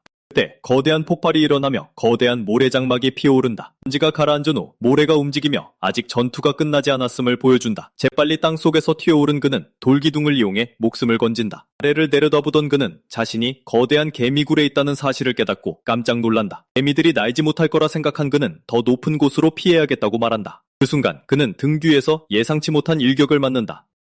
바위 위에서 중심을 잡은 그는 공중까지 쫓아온 마수와 마주한다. 완전히 충격에 빠진 그는 어떻게 이런 일이 가능한지 의아해한다. 그리고 놈은 순식간에 다가와 강력한 일격으로 그를 내리친다. 멀리 튕겨나간 그는 사막의 모래바닥을 뒹굴며 비명을 지른다. 바닥에 세게 처박힌 그는 뼈저리게 느껴지는 공격의 충격에 콜록거린다. 조차 쉬기 힘든 상태로 쓰러져 있던 그는 적들 사이에서 간신히 몸을 일으킨다. 심각한 상처를 입었음에도 그는 굳은 결의에 찬 눈빛으로 고개를 든다. 멀리 바라보며 그는 부른다. 여전히 싸움을 지켜보기만 하는 영감에 그는 자신만만한 미소를 지으며 스승에게 그저 지켜보고만 있으라고 말한다. 그는 소리치며 이 모든 상황 속에서 어떻게 살아남는지 보여주겠다고 다짐한다. 그 태도가 마음에 든 영감은 기세가 좋다며 자리에서 일어난다. 그는 제자의 능력이 이 사막 세계에서 축복받은 것이라고 설명한다. 하지만 그 힘을 사치했었다면 모든 것이 끝났을 것이라고 한다. 그의 말에 따르면 각성자는 공장 조립 라인의 제품처럼 양산되는 흔한 병사가 되지 않기 위해 자신만의 고유한 능력을 터득하고 진화시켜야 한다. 지평선을 바라보며 그는 여전히 그 일을 잊을 수 없다고 말한다. 지평선을 바라보며 그는 한 가지 잊을 수 없는 일이 있다고 말한다. 그 비극을 떠올리며 그는 100년 전에 있었던 일을 회상한다. 당시 그는 도울 새도 없이 눈앞에서 수많은 사람들이 죽어가는 것을 보았다. 그는 동료와 이웃, 가족, 심지어 자신의 딸마저 잃었다. 아무도 지키지 못한 채 사랑하는 이들이 눈앞에서 죽어가는 걸 지켜봐야 했지만 그는 저 꼬맹이는 과거의 자신과는 다르다고 말한다. 소년의 잠재력을 확신한 그는 사선을 넘어보라고 말한다. 스스로를 전장으로 내던진 대가로 녀석은 엄청난 보상을 얻게 될 것이다. 또 지금 이 순간 벌어지는 일처럼 녀석은 더 강해질 것이다. 그는 소리치며 마수들에게 패배감이 들지 않냐고 도발한다. 그 도발을 무시한 채 놈들은 멈추지 않고 그를 향해 계속 다가온다. 모래 미사일을 만들어낸 그는 단순한 기술이지만 꽤 유용하다고 말한다. 그리고는 모래 발사체를 적들을 향해 맹렬한 속도로 쏘아보낸다. 중력과 바람을 결합해 훨씬 더 강력한 일격을 만들어낸다. 양팔을 벌린 그는 10배나 더 강력한 모래의 힘을 방출한다. 그는 분노에 차 소리치며 이것으로 너희 모두 끝이라고 선언한다. 자신을 죽이는데 실패했으니 놈들이 진 거라고 말한다. 그 광경을 지켜보던 영감은 꼬맹이가 아주 신이 났다고 한마디 한다. 실에 올려다본 그는 허공에 떠있는 기묘한 고치 여러 개를 발견한다. 사막에 홀로 남은 그는 거대한 전투로 쑥대밭이 된 풍경을 살펴본다. 그는 결의에 찬 미소를 지으며 승리감에 취해 주먹을 꽉 쥔다. 하지만 영감을 부르며 소리치던 순간 그는 뜻밖의 일격을 맞는다. 그는 겁에 질린 얼굴로 어떻게 기습을 당한 건지 의아해한다. 거대한 마수가 소리도 없이 등 뒤에서 그를 낚아챈다.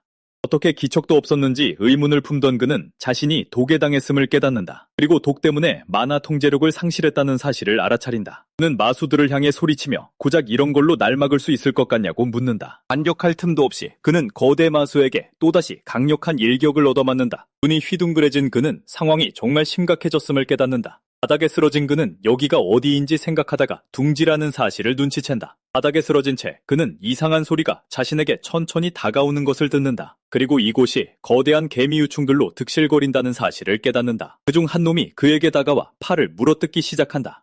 유충이 소년의 살갗에 동미를 깊숙이 박아넣으며 꽉 깨문다. 몸을 움직일 수 없는 그는 이대로 산채로 잡아먹힐 것이라는 걸 직감한다. 절망에 빠진 그는 자신의 삶이 여기서 끝났다고 생각한다. 그러는 동안 그의 눈앞에 지난 삶이 주마등처럼 스쳐 지나간다. 갑자기 유춘이 겁을 먹은 듯 그에게서 재빨리 멀어진다. 그 순간 소년의 팔 안쪽에서 어두운 힘이 폭발한다. 성에 깜짝 놀란 성체개미들이 소리가 난 방향을 바라본다.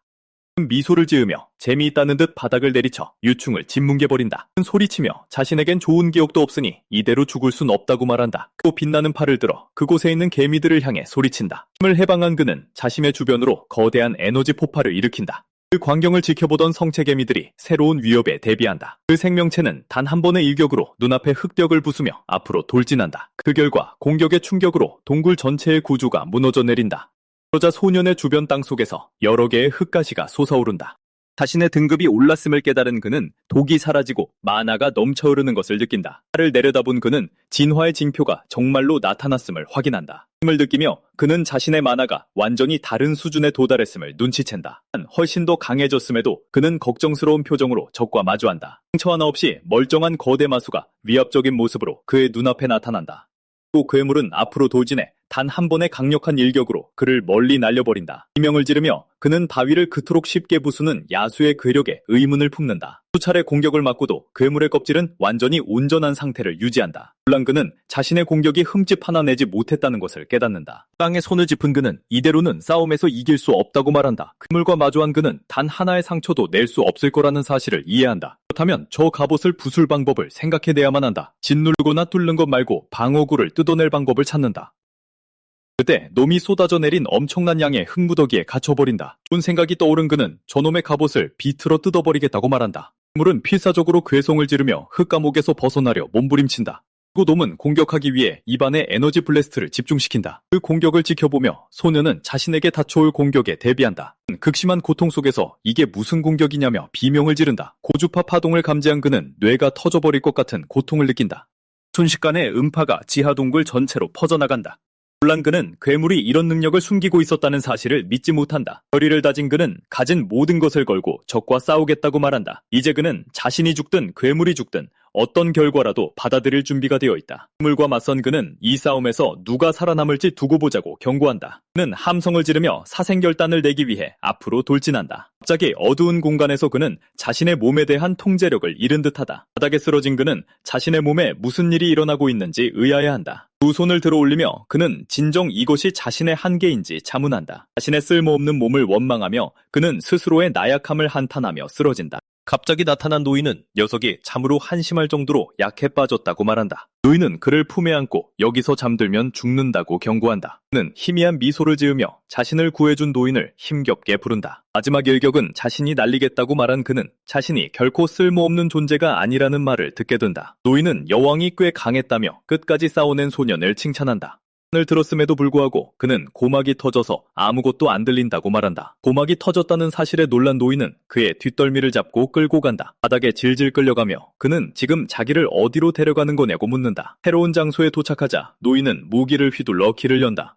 물건 앞에 내팽개쳐진 소녀는 대체 저게 뭐냐고 묻는다. 그는 스승을 바라보며 저 물건의 정체가 뭔지 집요하게 캐묻는다. 벽에 적힌 글씨를 통해 그는 저 여왕의 알을 먹으라고 지시한다. 벽에 적힌 메시지를 읽으며 그는 정말 저걸 먹어야 하는 건지 의구심을 품는다. 나는 알을 바라보며 그는 저런 걸 정말 먹을 수나 있는 건지 묻는다. 그러고는 마수의 쓸개를 먹었을 때처럼 아플지 노인에게 묻는다. 답이 돌아왔지만 그는 노인이 하는 말이 전혀 들리지 않는다는 걸 깨닫는다. 그는 죽기야 하겠냐고 생각하며 굳게 마음을 먹고 알을 먹을 준비를 한다. 어떤 맛일지도 모른 채 그는 단숨에 그것을 삼켜버린다. 그는 깜짝 놀란 표정으로 엄청나게 맛있다고 소리친다. 그는 두 눈을 동그랗게 뜨고 혹시 조금 더 없냐고 노인에게 묻는다. 갑자기 몸이 꿰뚫리는 듯한 고통에 그는 대체 무슨 일이 일어난 거냐고 묻는다. 알의 효과로 내장이 모조리 뒤집히고 몸속의 모든 것이 요동친다. 치명적인 맹독인 여왕의 알은 그걸 먹은 자의 내장을 통째로 뒤집어버린다. 그의 장기가 찢기고 비틀리며 죽음에 이를 정도의 끔찍한 고통을 안겨준다. 그는 고통에 몸부림치며 대체 자신에게 뭘 먹인 거냐고 노인에게 소리친다. 노인은 시끄러우니 조용히 하고 얼른 이 고통에 익숙해지라고 말한다. 그는 입안 가득 피를 머금은 채 이딴 고통은 어떻게 익숙해지냐고 속으로 원망한다. 바닥에 모든 걸 토해내며 그는 전신을 찢는 듯한 고통 속에 피를 토하기 시작한다. 그는 손을 들어 올려 자신의 입에서 쏟아져 나온 검붉은 액체를 바라본다. 짧았던 행복의 순간을 떠올리며 그는 마침내 믿을 수 있는 사람을 만났다고 생각했다. 자신이 그저 멍청했던 거냐고 자조하며 그는 서서히 의식을 잃어간다. 바닥에 내동댕이 쳐진 그의 몸은 어두운 동굴 속에서 미동조차 하지 않는다. 죽은 여왕에게 다가간 노인은 이제 결과를 확인할 시간이라고 말한다. 하고 날카로운 일격으로 그는 마수의 몸속 깊숙이 손을 찔러 넣는다. 마수의 뱃속을 마구 휘저으며 그 안에서 무언가를 계속 찾아 헤맨다. 빛나는 물건을 끄집어내며 마침내 그토록 찾던 것을 거칠게 뜯어낸다. 아정석을 손에 준 그는 대박이 터졌다고 기뻐하며 환호한다. 모든 걸 챙겨가기로 마음먹은 그는 개미들까지 전부 가져가겠다고 말한다. 잠시 상념에 잠긴 그는 한순간 말없이 침묵을 지킨다. 허공을 바라보며 그는 오랜 친구에게 미안하다는 말을 남긴다. 그는 만약 소년이 나약하다면 녀석의 운명은 죽음뿐이라고 단언한다. 시체를 뒤로 한 채 노인은 동굴을 떠날 채비를 한다. 그는 자신의 검에게 우리 둘 다 남은 시간이 얼마 없다는 걸 잘 알지 않냐고 말한다. 어둠 속에서 눈을 뜬 소년은 자신이 아직 살아있는 건지 의아해한다. 그때 노인이 나타나 마침내 깨어났냐며 그를 바보 녀석이라고 부른다. 다시 싸움이 시작되고 그의 힘으로 인해 거대한 모래 폭발이 일어난다. 먼지가 날린다며 투덜댄 노인은 버르장머리 없는 녀석에게 깽판은 그만 치라고 일갈한다. 가만히 지켜보던 그는 소년이 보여주는 태도에 꽤나 놀란 듯하다. 녀석이 진심으로 덤벼드는 걸 본 노인은 그를 멍청이라고 부른다. 일격을 받아낸 그는 소년에게 그만 진정하라고 말한다. 뒤로 나가 떨어진 그는 왜 자신에게 이런 일들이 일어나는 건지 묻는다. 그는 분노에 차 울부짖으며 왜 자신을 죽이려 했냐고 노인에게 따진다. 집요하게 캐물으며 자신이 왜 그런 끔찍한 공격을 당해야 했는지 납득하지 못한다. 손을 뻗으며 그는 그 배신을 절대 용서하지 못할 거라고 경고한다. 그 순간 수많은 돌가시가 솟아오르며 그의 힘이 일부 드러난다. 날카로운 바위창들은 금방이라도 적을 꿰뚫어버릴 듯 맹렬히 곤두서 있다. 어두운 동굴을 빠른 속도로 가로지르며 옆으로 몸을 날린다. 나쁜 숨을 몰아쉬는 그의 전신에 짙은 검은 오라가 휘감기고 그는 앞으로 손을 뻗는다. 그러자 노인은 멍청한 녀석이라 부르며 대체 무슨 짓을 하는 거냐고 묻는다. 도갈이 뇌까지 미쳐버리게 한 거냐며. 노인은 소년에게 제발 머리 좀 굴려보라고 핀잔을 준다. 충격에 빠진 그는 노인이 자신의 공격을 상처 하나 없이 막아냈다는 사실을 깨닫는다. 노인은 녀석이 그렇게 약해 빠졌는데 굳이 독을 써서 죽일 이유가 뭐겠냐고 묻는다. 할 말을 잃은 그는 노인의 말에 조용히 수긍하고 만다. 그 알은 복성뿐만 아니라 몸속의 모든 독소와 불순물을 모조리 씻어내는 역할도 했다. 마침내 텅 비어있던 공간에 만화가 차오르고 그는 그 변화를 온몸으로 느낀다. 숲에는 더 강력해진 만화가 유동치며 그의 몸은 이제 넘치는 에너지로 가득하다. 노인을 바라보며 그는 자신이 모든 걸 단단히 오해했다는 걸 깨닫는다. 사과하며 자신이 제정신이 아니었다고 스승을 끌어안았고 노인은 좀 떨어지라며 그를 밀쳐낸다. 소년은 자신의 귀가 다시 들린다는 걸 깨닫는다. 노인은 그를 멍청이라고 부르며 이제 그만 좀 징징대라고 쏘아붙인다. 그러면서도 노인은 검을 향해 소년이 정말로 죽을 뻔했다는 사실을 인정한다. 그는 굳은 결의가 담긴 표정으로 자신이 충분히 강했기에 살아남았다는 걸 깨닫는다. 주먹을 꽉 쥐며 그는 정말 아슬아슬하고 위험한 도박이었다고 생각한다. 그건 용서받을 생각은 없다고 말하며 소년을 자신의 어깨에 둘러맨다. 아무것도 이해하지 못한 그는 왜 또 자신을 들쳐업는 거냐고 노인에게 묻는다. 노인의 얼굴에 이빨을 드러낸 커다란 미소가 번진다. 위쪽을 가리키며 노인은 시간이 다 됐으니 서둘러 빠져나가야 한다고 경고한다. 겁에 질린 표정으로 그는 눈앞에 펼쳐진 광경을 도무지 믿지 못한다. 장면이 바뀌고 세 마리의 작은 생물들이 모래밭에 기묘한 괴물을 쿡쿡 찔러본다. 그 순간 거대한 흙기둥이 엄청난 굉음과 함께 땅을 뚫고 솟구친다. 호탕하게 웃으며 초고속 여행이 마음에 들었냐고 묻고는 꼬밭 나흘을 연달아자면 안 됐다고 핀잔을 준다. 소년을 한심하다고 부르던 그는 문득 먼 지평선 너머에 무언가를 발견한다. 그는 또 뭐냐며 투덜대고 이제 웬만한 일에는 놀라지도 않을 거라고 호언장담한다. 한 바로 다음 순간 그의 얼굴은 진땀과 순수한 경악으로 물든다. 거대한 생명체를 목격한 그는 대체 저게 뭐냐며 비명을 지른다. 무려 30km나 떨어져 있었음에도 그 마수는 실로 어마어마하게 거대했다. 그 모습의 노인은 저것이 바로 아르켈론이라 불리는 이동 요새라고 설명해준다. B급 마수지만 방어력만큼은 A급조차 훌쩍 뛰어넘는 괴물이다. 정확한 그는 저런 미친 괴물 위에 정말로 사람들이 타고 다니는 거냐고 묻는다. 잔뜩 겁먹은 얼굴로 그는 이 세상은 참으로 넓고 저런 거대 마수 위에 올라타는 진짜 괴물들도 존재한다는 이야기를 듣게 된다. 그 거대한 생명체 앞에 선 노인은 직접 두 눈으로 모든 걸 똑똑히 지켜보라고 말한다. 마수의 꼭대기에서 도약한 정체불명의 인물이 엄청난 속도로 하강한다. 그들 바로 앞에 착지한 인물은 엄청난 충격파를 일으키며 땅에 내려앉는다. 저게 누구냐고 묻는 소년에게 노인은 그저 조용히 있으라고 주의를 준다. 오랜만이라며 그는 마침내 옛 친구와 다시 재회한다. 마침내 다시 만난 노인은 그를 디우돈이라는 이름으로 부른다. 미소 지으며 그는 이빨이 더 빠진 것 같다고 농담을 던지고 그를 파빌사라고 부른다. 파빌사는 그의 주체 못할 기운에 혀를 내두르며 진짜 괴물은 너라고 응수한다. 무슨 일로 여길 찾아왔냐고 묻자 그는 이곳에 구울들이 들끓고 있다는 대답을 듣는다. 그러고는 구울들에게서 도망치는 건 늙고 허영심 많은 짓이라며 자신과는 전혀 다르다고 말한다. 충격에 빠진 소녀는 어떻게 저 두 영감이 그토록 강할 수 있는지 의아해한다. 노인이 크게 휘파람을 불어 자신을 이곳으로 데려온 생물체를 부른다. 예를 들어보니 거대한 생물체의 그림자가 사막에 있는 세 사람을 뒤덮는다. 소녀는 나타난 마수의 엄청난 크기에 압도되어 말문이 막힌다. 생물체 앞에 멈춰선 노인은 겁에 질려 숨어있는 그들에게 그저 출발하자고 말한다. 소녀는 극도의 공포와 경계심을 품은 채 그 광경을 지켜본다. 거대한 생물체의 눈과 마주친 그는 조용히 입는 편이 낫겠다고 판단한다. 소년을 가리키며 저 새로운 얼굴이 부하인지 묻는다. 그는 소년을 붙잡고 그저 길바닥에서 쓰레기를 주웠을 뿐이라고 대답한다. 놀란 그는 저런 사내가 드디어 누군가를 데리고 다닌다며 한마디 한다. 안경을 고쳤으며 세상이 멸망할 때가 다 된 것 같다고 농담을 던진다. 소녀는 눈앞에 펼쳐진 광경에 경악하며 깊은 인상을 받는다. 한 도시에 도착하자 그는 이곳이 도대체 어떤 곳인지 묻는다. 모르트 일족이라는 말을 듣고 전부 혈연으로 이어진 사이인지 묻는다. 그러자 다른 노인은 그들이 스스로 선택받았다고 착각하는 후손들이라고 설명한다. 네가 뭘 아느냐고 따지며 족장은 그를 경멸의 눈빛으로 노려본다. 이에 노인은 그들이 언젠가 버려질 기생충들에 불과하다고 대답한다. 대화는 나중으로 미루자며 그는 안경을 고쳐 쓴다. 그는 엄청난 힘으로 바닥을 강하게 내리찍는다. 어느새 방 안으로 들어온 그가 먼저 물건부터 보자고 제안한다. 노인이 에너지 구체를 만들어 손으로 포털을 연다. 그 안에서 온갖 마수들의 뼈와 무기, 보물더미가 쏟아져 나온다. 감탄한 그는 대체 얼마나 많은 것들을 죽여야 이 정도를 모을 수 있는지 묻는다. 소년 역시 그 많은 물건들을 도대체 어디서 구한 건지 묻는다. 짜증이 난 다른 노인은 저런 멍청이와 여행을 다닌다는 사실을 믿을 수 없어한다. 답을 재촉하자 스승에게 말대꾸를 해선 안 된다는 핀잔이 돌아온다. 물건들을 살피며 전부 결점 없는 최상급이라고 하자 그는 아부 떨지 말라고 받아친다. 노인은 이 모든 걸 넘기면 얼마나 쳐줄 수 있는지 묻는다. 하나석으로 지불하겠다는 말을 듣자 그가 무기를 빼든다. 원하는 게 뭐냐고 묻자 노인은 볼맹이 따윈 쓸모없다고 답한다. 그 대신 여왕개미의 잔해로 만든 흉갑을 요구한다. 뜨거운 머그잔을 든 채 그는 잠시 뜸을 들이다가 말을 잇는다. 그 외에도 자신의 제자를 위한 아공간 도구를 만들어달라고 한다. 구사항의 의문을 품으며 영감에게는 흉갑이 필요 없지 않느냐고 말한다. 자기를 위한 게 아니라고 말하며 노인이 소년의 후드를 젖힌다. 또 그가 요구한 모든 물건이 이 소년을 위한 것임을 밝힌다. 뜻밖의 사실에 족장은 두 눈을 동그랗게 뜨며 놀란다. 그가 누군가를 챙긴다는 사실에 이 소년이 꽤 쓸모가 있을 거라고 결론 내린다. 그가 소리쳐 케일리라는 이름을 부르자 그녀가 방으로 뛰어들어온다. 방금 도착한 사람의 등 뒤로 문이 요란하게 닫힌다.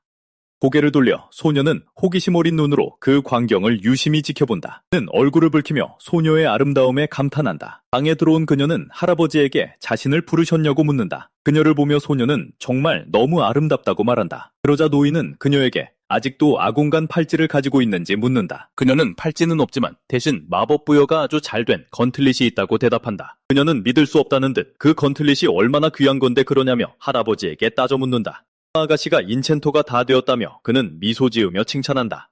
그는 미소를 지으며 친구의 손녀가 가진 유용한 능력을 치켜세운다. 그의 말에 동의하며 그녀는 손님을 향해 예의를 갖춰 인사한다. 어서 가보라며 그는 노엘에게 그들을 위한 흉갑을 만들어달라고 부탁한다. 고개를 끄덕인 그녀는 건틀릿을 가지러 가자며 소년을 부른다. 두 사람이 떠나는 것을 지켜보며 두 노인은 다시 방에 단둘이 남게 된다. 거리를 걸으며 소년은 말없이 인챈터를 따라 도시를 가로지른다.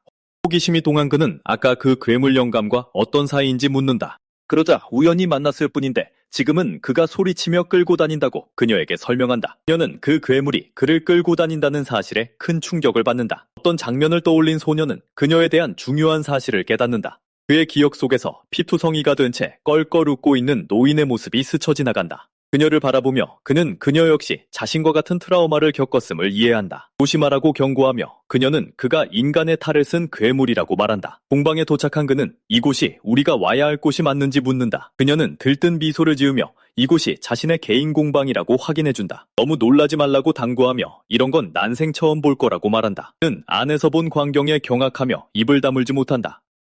겁을 먹은 그는 이 모든 게 마법이 깃든 희귀한 물건들이냐고 소리친다. 그녀는 한 물건을 보여주며 프레임과 금속 사이의 완벽한 조화에 대해 열변을 토한다. 그는 흥분한 미소를 지으며 이 물건이 스스로 수리될 수 있는지 묻는다. 그녀는 고개를 끄덕이며 이 건틀릿이 그를 상상조차 할 수 없는 괴물로 만들어줄 거라고 설명한다. 믿기지 않는다는 듯 그는 이렇게 귀중한 걸 정말 가져가도 되는지 묻는다. 건틀릿을 손에 쥔 그는 이 모든 걸 영원히 기억하겠다고 말한다. 물건을 건네받으면서도 그는 그걸 건넬 때 소녀가 보인 반응을 이해하지 못한다. 그녀는 억지로 잡아당기며 건틀릿을 절대 놓아주려 하지 않는다. 그렇게 두 사람은 물건을 두고 서로에게 소리를 지르며 실랑이를 벌이기 시작한다. 그녀는 너 같은 놈에겐 내 창조물을 넘겨줄 수 없다고 소리친다. 그는 그녀가 애지중지 만든 물건이 이제 자기 것이라며 환호한다. 갑자기 강한 진동이 공방 전체를 뒤흔들기 시작한다.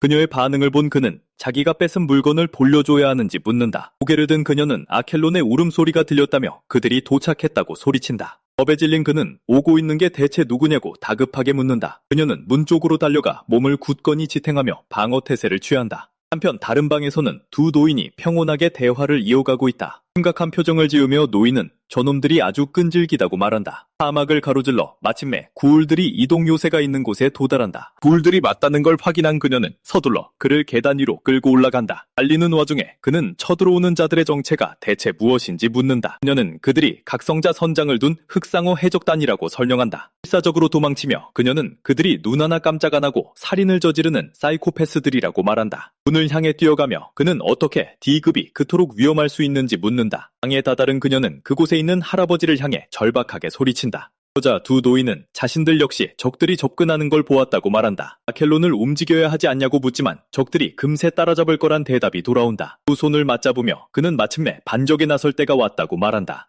안 된다는 말을 듣고 그녀는 무슨 상황인지 이해하지 못한 채 비명을 지른다. 발을 들어 올리며 노인은 두 사람이서 이 모든 걸 알아서 처리하겠다고 말한다. 술잔을 건네며 그는 이 상황 속에서 소녀를 더욱 혼란스럽게 만든다. 그러더니 그는 소년의 등을 거세게 후려치며 그를 부른다. 자신을 가리키며 소년은 영감이 자신에게 말하는 거냐고 묻는다. 짜증을 내며 그는 소년에게 보물을 받은 값을 톡톡히 치러야 한다고 말한다. 얼굴에 식은땀을 흘리며 그는 스승의 제안에 말문이 막혀버린다. 그러자 영감이 적과 맞서는 게 두렵냐고 묻는다. 그 도발을 듣고 그는 놀라움과 억울함이 뒤섞인 반응을 보인다. 요새를 뒤로 한 채 그는 아르켈론을 배경으로 홀로 사막을 걷는다. 이 상황에 짜증이 난 그는 자신이 하고 있는 짓을 믿을 수 없어 욕설을 내뱉는다. 그 도발을 떠올리며 그런 얄팍한 수작에 넘어간 자신에게 화가 치밀어 오른다. 스스로를 진정시키며 그는 그런 말도 안 되는 생각에 낭비할 시간이 없다고 말한다. 두 눈을 감고 그는 적의 기척을 느끼기 위해 온 정신을 집중한다. 접근하는 기운을 감지한 그는 놈들이 불과 5분 안에 도착할 거라 계산한다. 곤틀릿을 장착한 채 그는 곧 닥쳐올 거대한 전투를 준비한다. 자신보다 훨씬 강한 각성자를 쓰러뜨릴 방법을 어떻게든 찾아내야만 한다. 그때 늙은 전사가 친구의 이름을 부르며 대화로 주의를 끈다. 그는 걱정스러운 얼굴로 어린아이를 혼자 싸우게 두는 게 맞냐고 친구에게 묻는다. 아이를 혼자 두는 것에 의문을 품자 아이가 2등급이라는 말을 듣게 된다. 그는 확신에 찬 목소리로 아이가 지면 죽는 거고 그게 전구라고 말한다. 친구가 너무 극단적이라며 전투의 위험성을 경고하지만 그는 아이가 이빨을 드러내면 이길 수 있다고 믿는다. 소리를 쳐서 아이의 주의를 끌고는 마지막 조언을 건넨다. 손을 입가에 모으고 녀석에게 한 가지만 명심하라고 소리친다. 그는 주먹을 꽉 쥔 채 스승이 소리치는 말에 귀를 기울인다. 드디어 목표에 도달하자 놈들은 선장에게 다음엔 어찌할지 묻는다. 배 아래로 미소를 지으며 그는 전투태세를 갖춘다. 아니라고 소리치며 사지를 잘라내서 자기 먹이로 던져주라고 명령한다. 전투의 함성과 함께 해적단의 모든 놈들이 공격하려 돌진한다. 낙타에 올라탄 채 그들은 검은 상어 해적단이 어떤 놈들인지 보여주기 위해 내달린다. 생명체를 향해 돌격하며 이제 학살의 시간이 왔다고 소리친다. 갑자기 짐승의 발바닥이 사막의 모래를 강하게 짓밟는다. 선장 앞으로 뛰어오르며 기괴한 괴물이 기습 공격을 가한다. 날렵한 일격과 함께 괴물이 선장을 사막의 모래 속으로 가라앉힌다. 깜짝 놀란 그는 자신을 공격한 것이 무엇인지도 모른 채 비명을 지른다. 퇴하라고 소리치는 순간 모래가 갈라지며 해적들을 공격하기 시작한다. 그러자 모래 괴물들이 사막의 모든 적들을 에워싸며 압박해온다. 해적 중 하나가 선장에게 괜찮냐고 물으며 그를 부축해 일으킨다. 그는 여자 해적에게 소리치며 우리가 무슨 함정에라도 빠진 거냐고 묻는다. 갑자기 소년이 나타나 등 뒤에서 여자를 붙잡으며 그녀를 소스라치게 한다. 여자는 기척조차 느끼지 못한 채 언제부터 거기 있었냐며 경악한다. 선장은 굳은 표정으로 불쑥 나타난 소년을 공격할 준비를 한다. 하지만 단 한 번의 날렵한 일격으로 소년은 여자를 순식간에 쓰러뜨린다. 선장은 두 눈을 크게 뜬 채 방금 눈앞에서 벌어진 참상에 경악한다. 얼굴이 피투성이가 된 소년은 선장을 손가락으로 가리키며 매섭게 노려본다. 여자는 몸이 처참하게 망가진 채 완전히 쓰러져 바닥에 나둥그라진다. 그는 묻은 피를 닦아내며 다음으로 죽을 차례는 선장이라고 말한다. 검을 준 채 그의 뒤에서 함께 싸울 누군가가 나타난다. 눈부신 속도로 돌진하며 무기를 든 채 적을 향해 맹렬히 달려든다. 연속적인 공격을 쏟아내며 선장에게 무자비한 난타를 날린다. 깜짝 놀란 해적은 대체 이 튀어나온 녀석의 정체가 뭐냐며 의아해한다. 신의 일격이 막힌 것을 깨닫고 그는 소년의 방어력에 충격을 받는다. 동료에게 소리치며 다가오는 끔찍한 위험을 알린다. 를 보라고 경고하며 그는 모래 공격을 피하기 위해 허공으로 도약한다. 다른 일격과 함께 그는 검을 쥐고 적을 공격하기 위해 앞으로 나아간다. 승이 난 선장은 방금 쓴 게 대체 무슨 속임수냐고 묻는다. 모래 일격을 얻어맞고 그는 강렬한 충격과 함께 저 멀리 날아간다. 방금 그게 뭐래냐고 중얼거리며 그는 가벼운 상처를 입은 몸을 이끌고 일어선다. 분노로 미친 듯이 포효하며 얄팍한 모래장난 따위로 날 막을 순 없다고 소리친다. 그는 전력을 다해 소년을 산산조각 낼 기세로 강력한 일격을 날리며 돌진한다. 공을 지시하며 그는 파트너와 함께 싸울 태세를 갖춘다.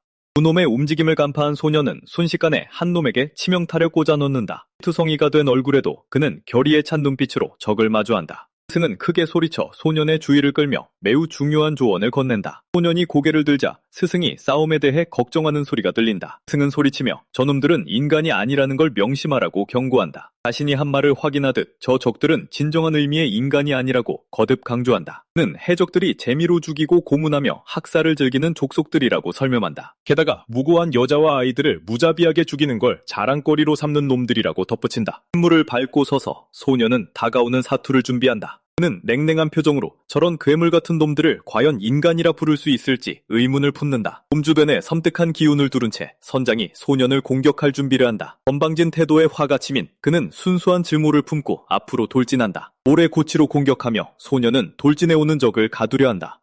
하지만 선장은 기운을 담은 일격으로 모든 고치를 가볍게 부숴버린다. 소년을 쓰레기라 부르며 고작 그딴 걸로 자기를 쓰러뜨릴 수 있을 줄 알았냐고 비웃는다. 그는 고개를 뒤로 돌린 채 선장의 협박을 주의 깊게 듣는다. 이어 선장은 조만간 스스로 죽여달라 애원하게 만들어주겠다고 으름장을 놓는다. 진지한 표정으로 그는 방금 한 말이 네 유언이냐고 묻는다. 예상치 못한 질문에 놀란 선장은 분노로 이글거리는 눈으로 그를 노려본다. 고인의 얼굴에는 아이에 대한 확신이 담긴 미소가 번진다. 을 주고 넌 다가올 거대한 전투를 준비한다. 고 그는 말한다. 넌 한낱 쓰레기에 불과하다고. 그는 어이가 없다는 듯 애송이가 자신들을 쓰레기라 불렀다는 사실을 믿지 못한다. 클랭도 반항조차 못하고 순식간에 당했고 마사모토 역시 내 힘 앞에 추풍낙엽처럼 쓰러졌다고 말한다. 이 이름난 자들이 한낱 아마추어에게 당할 리는 없었다.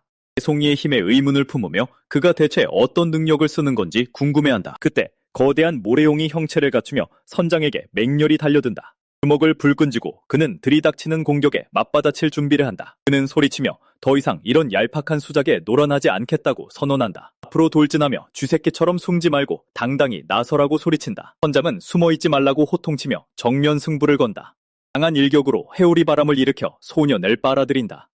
주먹을 장전하며 다음엔 어떻게 나올 테냐고 소리친다. 눈을 둥그렇게 뜬 채 그는 눈앞에 펼쳐진 광경에 크게 놀란다. 상황을 파악하지 못한 채 경악하며 대체 그 애송이가 어디로 사라진 거냐고 소리친다. 주위를 두리번거리며 감쪽같이 사라진 소년을 찾아 헤맨다. 갑자기 나타나 그는 검으로 선장에게 묵직한 일격을 날린다. 함정이었음을 깨달은 선장은 소년이 자신의 공격을 읽었다는 걸 알아챈다. 드디어 잡았다고 내뱉으며 애송이가 자신의 사거리 안에 들어왔다고 경고한다. 자신이 유인당했다는 걸 깨닫자마자 선장의 날카로운 일격이 꽂힌다. 전투 타입도 아닌 놈이 제 발로 거리를 좁혔다며 그가 소리친다. 선장은 무서운 얼굴로 소년이 지금 얼마나 큰 위기에 빠졌는지 경고한다. 이빨을 드러내며 전장에서의 실수 한 번이 목숨을 앗아갈 거라고 포효한다. 마사모토의 이름으로 타격 하나하나의 고통을 뼈저리게 느끼게 해주겠다며 덤벼든다. 그리고 묵직한 일격으로 녀석의 복부에 강력한 주먹을 꽂아놓는다. 타격의 충격으로 충격파가 발생하며 소년이 멀리 튕겨나간다. 온몸을 에너지로 휘감은 채 그는 소년에게 맹공을 퍼붓는다. 동료들의 이름을 부르짖으며 그는 쉴 새 없이 일격을 날린다. 구타를 당하는 와중에도 그는 선장이 복수하려는 자들의 이름을 하나하나 듣는다. 어떤 능력이든 지금은 아무 소용 없을 거라고 그가 단언한다. 소년의 손을 부여잡고 그는 자신의 나약함을 원망하며 죽으라고 말한다. 주먹을 꽉 쥔 채 그는 온 힘을 다해 소년을 내리치려 한다. 소년이 사라진 것을 깨달은 그는 어떻게 자신의 소나귀에서 빠져나갔는지 의아해한다. 모래에 빨려 들어가며 그는 강제로 바닥에 끌려 내려간다. 소년이 건틀릿을 벗었다는 걸 깨달은 선장은 그것이 도망치기 위함이었음을 눈치챈다. 소년을 쥐새끼라 부르며 그는 순식간에 소년을 향해 달려든다. 단 한 번의 일격으로 소년은 선장에게 강력한 발차기를 정통으로 꽂아놓는다. 치명적인 실수를 깨달은 그는 당황해서 손을 놓아버린 것을 후회한다. 상처를 내려다본 그는 타격의 위력이 확연히 줄어들었음을 알아챈다.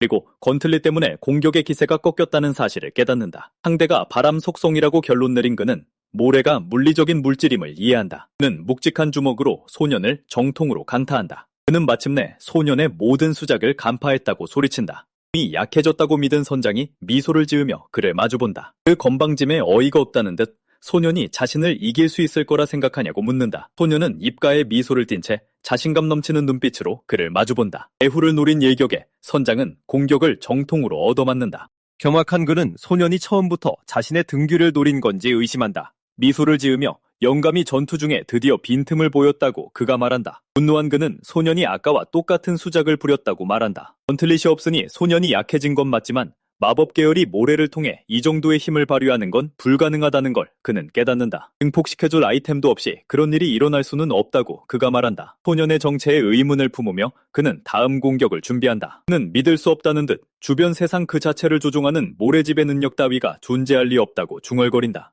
가시에 둘러싸인 채 그는 자신이 상대하는 소년의 진정한 힘을 실감한다. 그는 그런 능력은 애초에 존재해선 안 되는 거라며 절규한다. 소년은 모래 일격으로 온 힘을 다해 그를 공격한다. 정확한 늙은 선장은 소년이 모래를 자유자재로 다룬다고 말한다. 눈앞의 광경을 믿지 못한 채 그는 이 세상 자체가 저 녀석의 무기라고 말한다. 경험 많은 구울인 가웨이는 정면 승부에서 매우 위험한 상대를 터였다. 의 불규칙한 상태를 이용해 소녀는 공격할 완벽한 빈틈을 노리고 있었다. 이러한 모든 경험을 습득하며 그는 오직 본능만으로 그 모든 것을 깨우쳤다. 말도 안 되게도 그는 전투가 벌어지는 한가운데서 그 모든 것을 터득해낸 것이다. 그리고 그는 이 소년이 평범한 호랑이 새끼가 아니라는 것을 깨닫는다. 그 통찰력에 놀란 그는 감탄하며 자신의 친구를 바라본다. 친구의 이름을 외치며 도대체 어디서 저런 괴물을 찾아낸 거냐고 묻는다.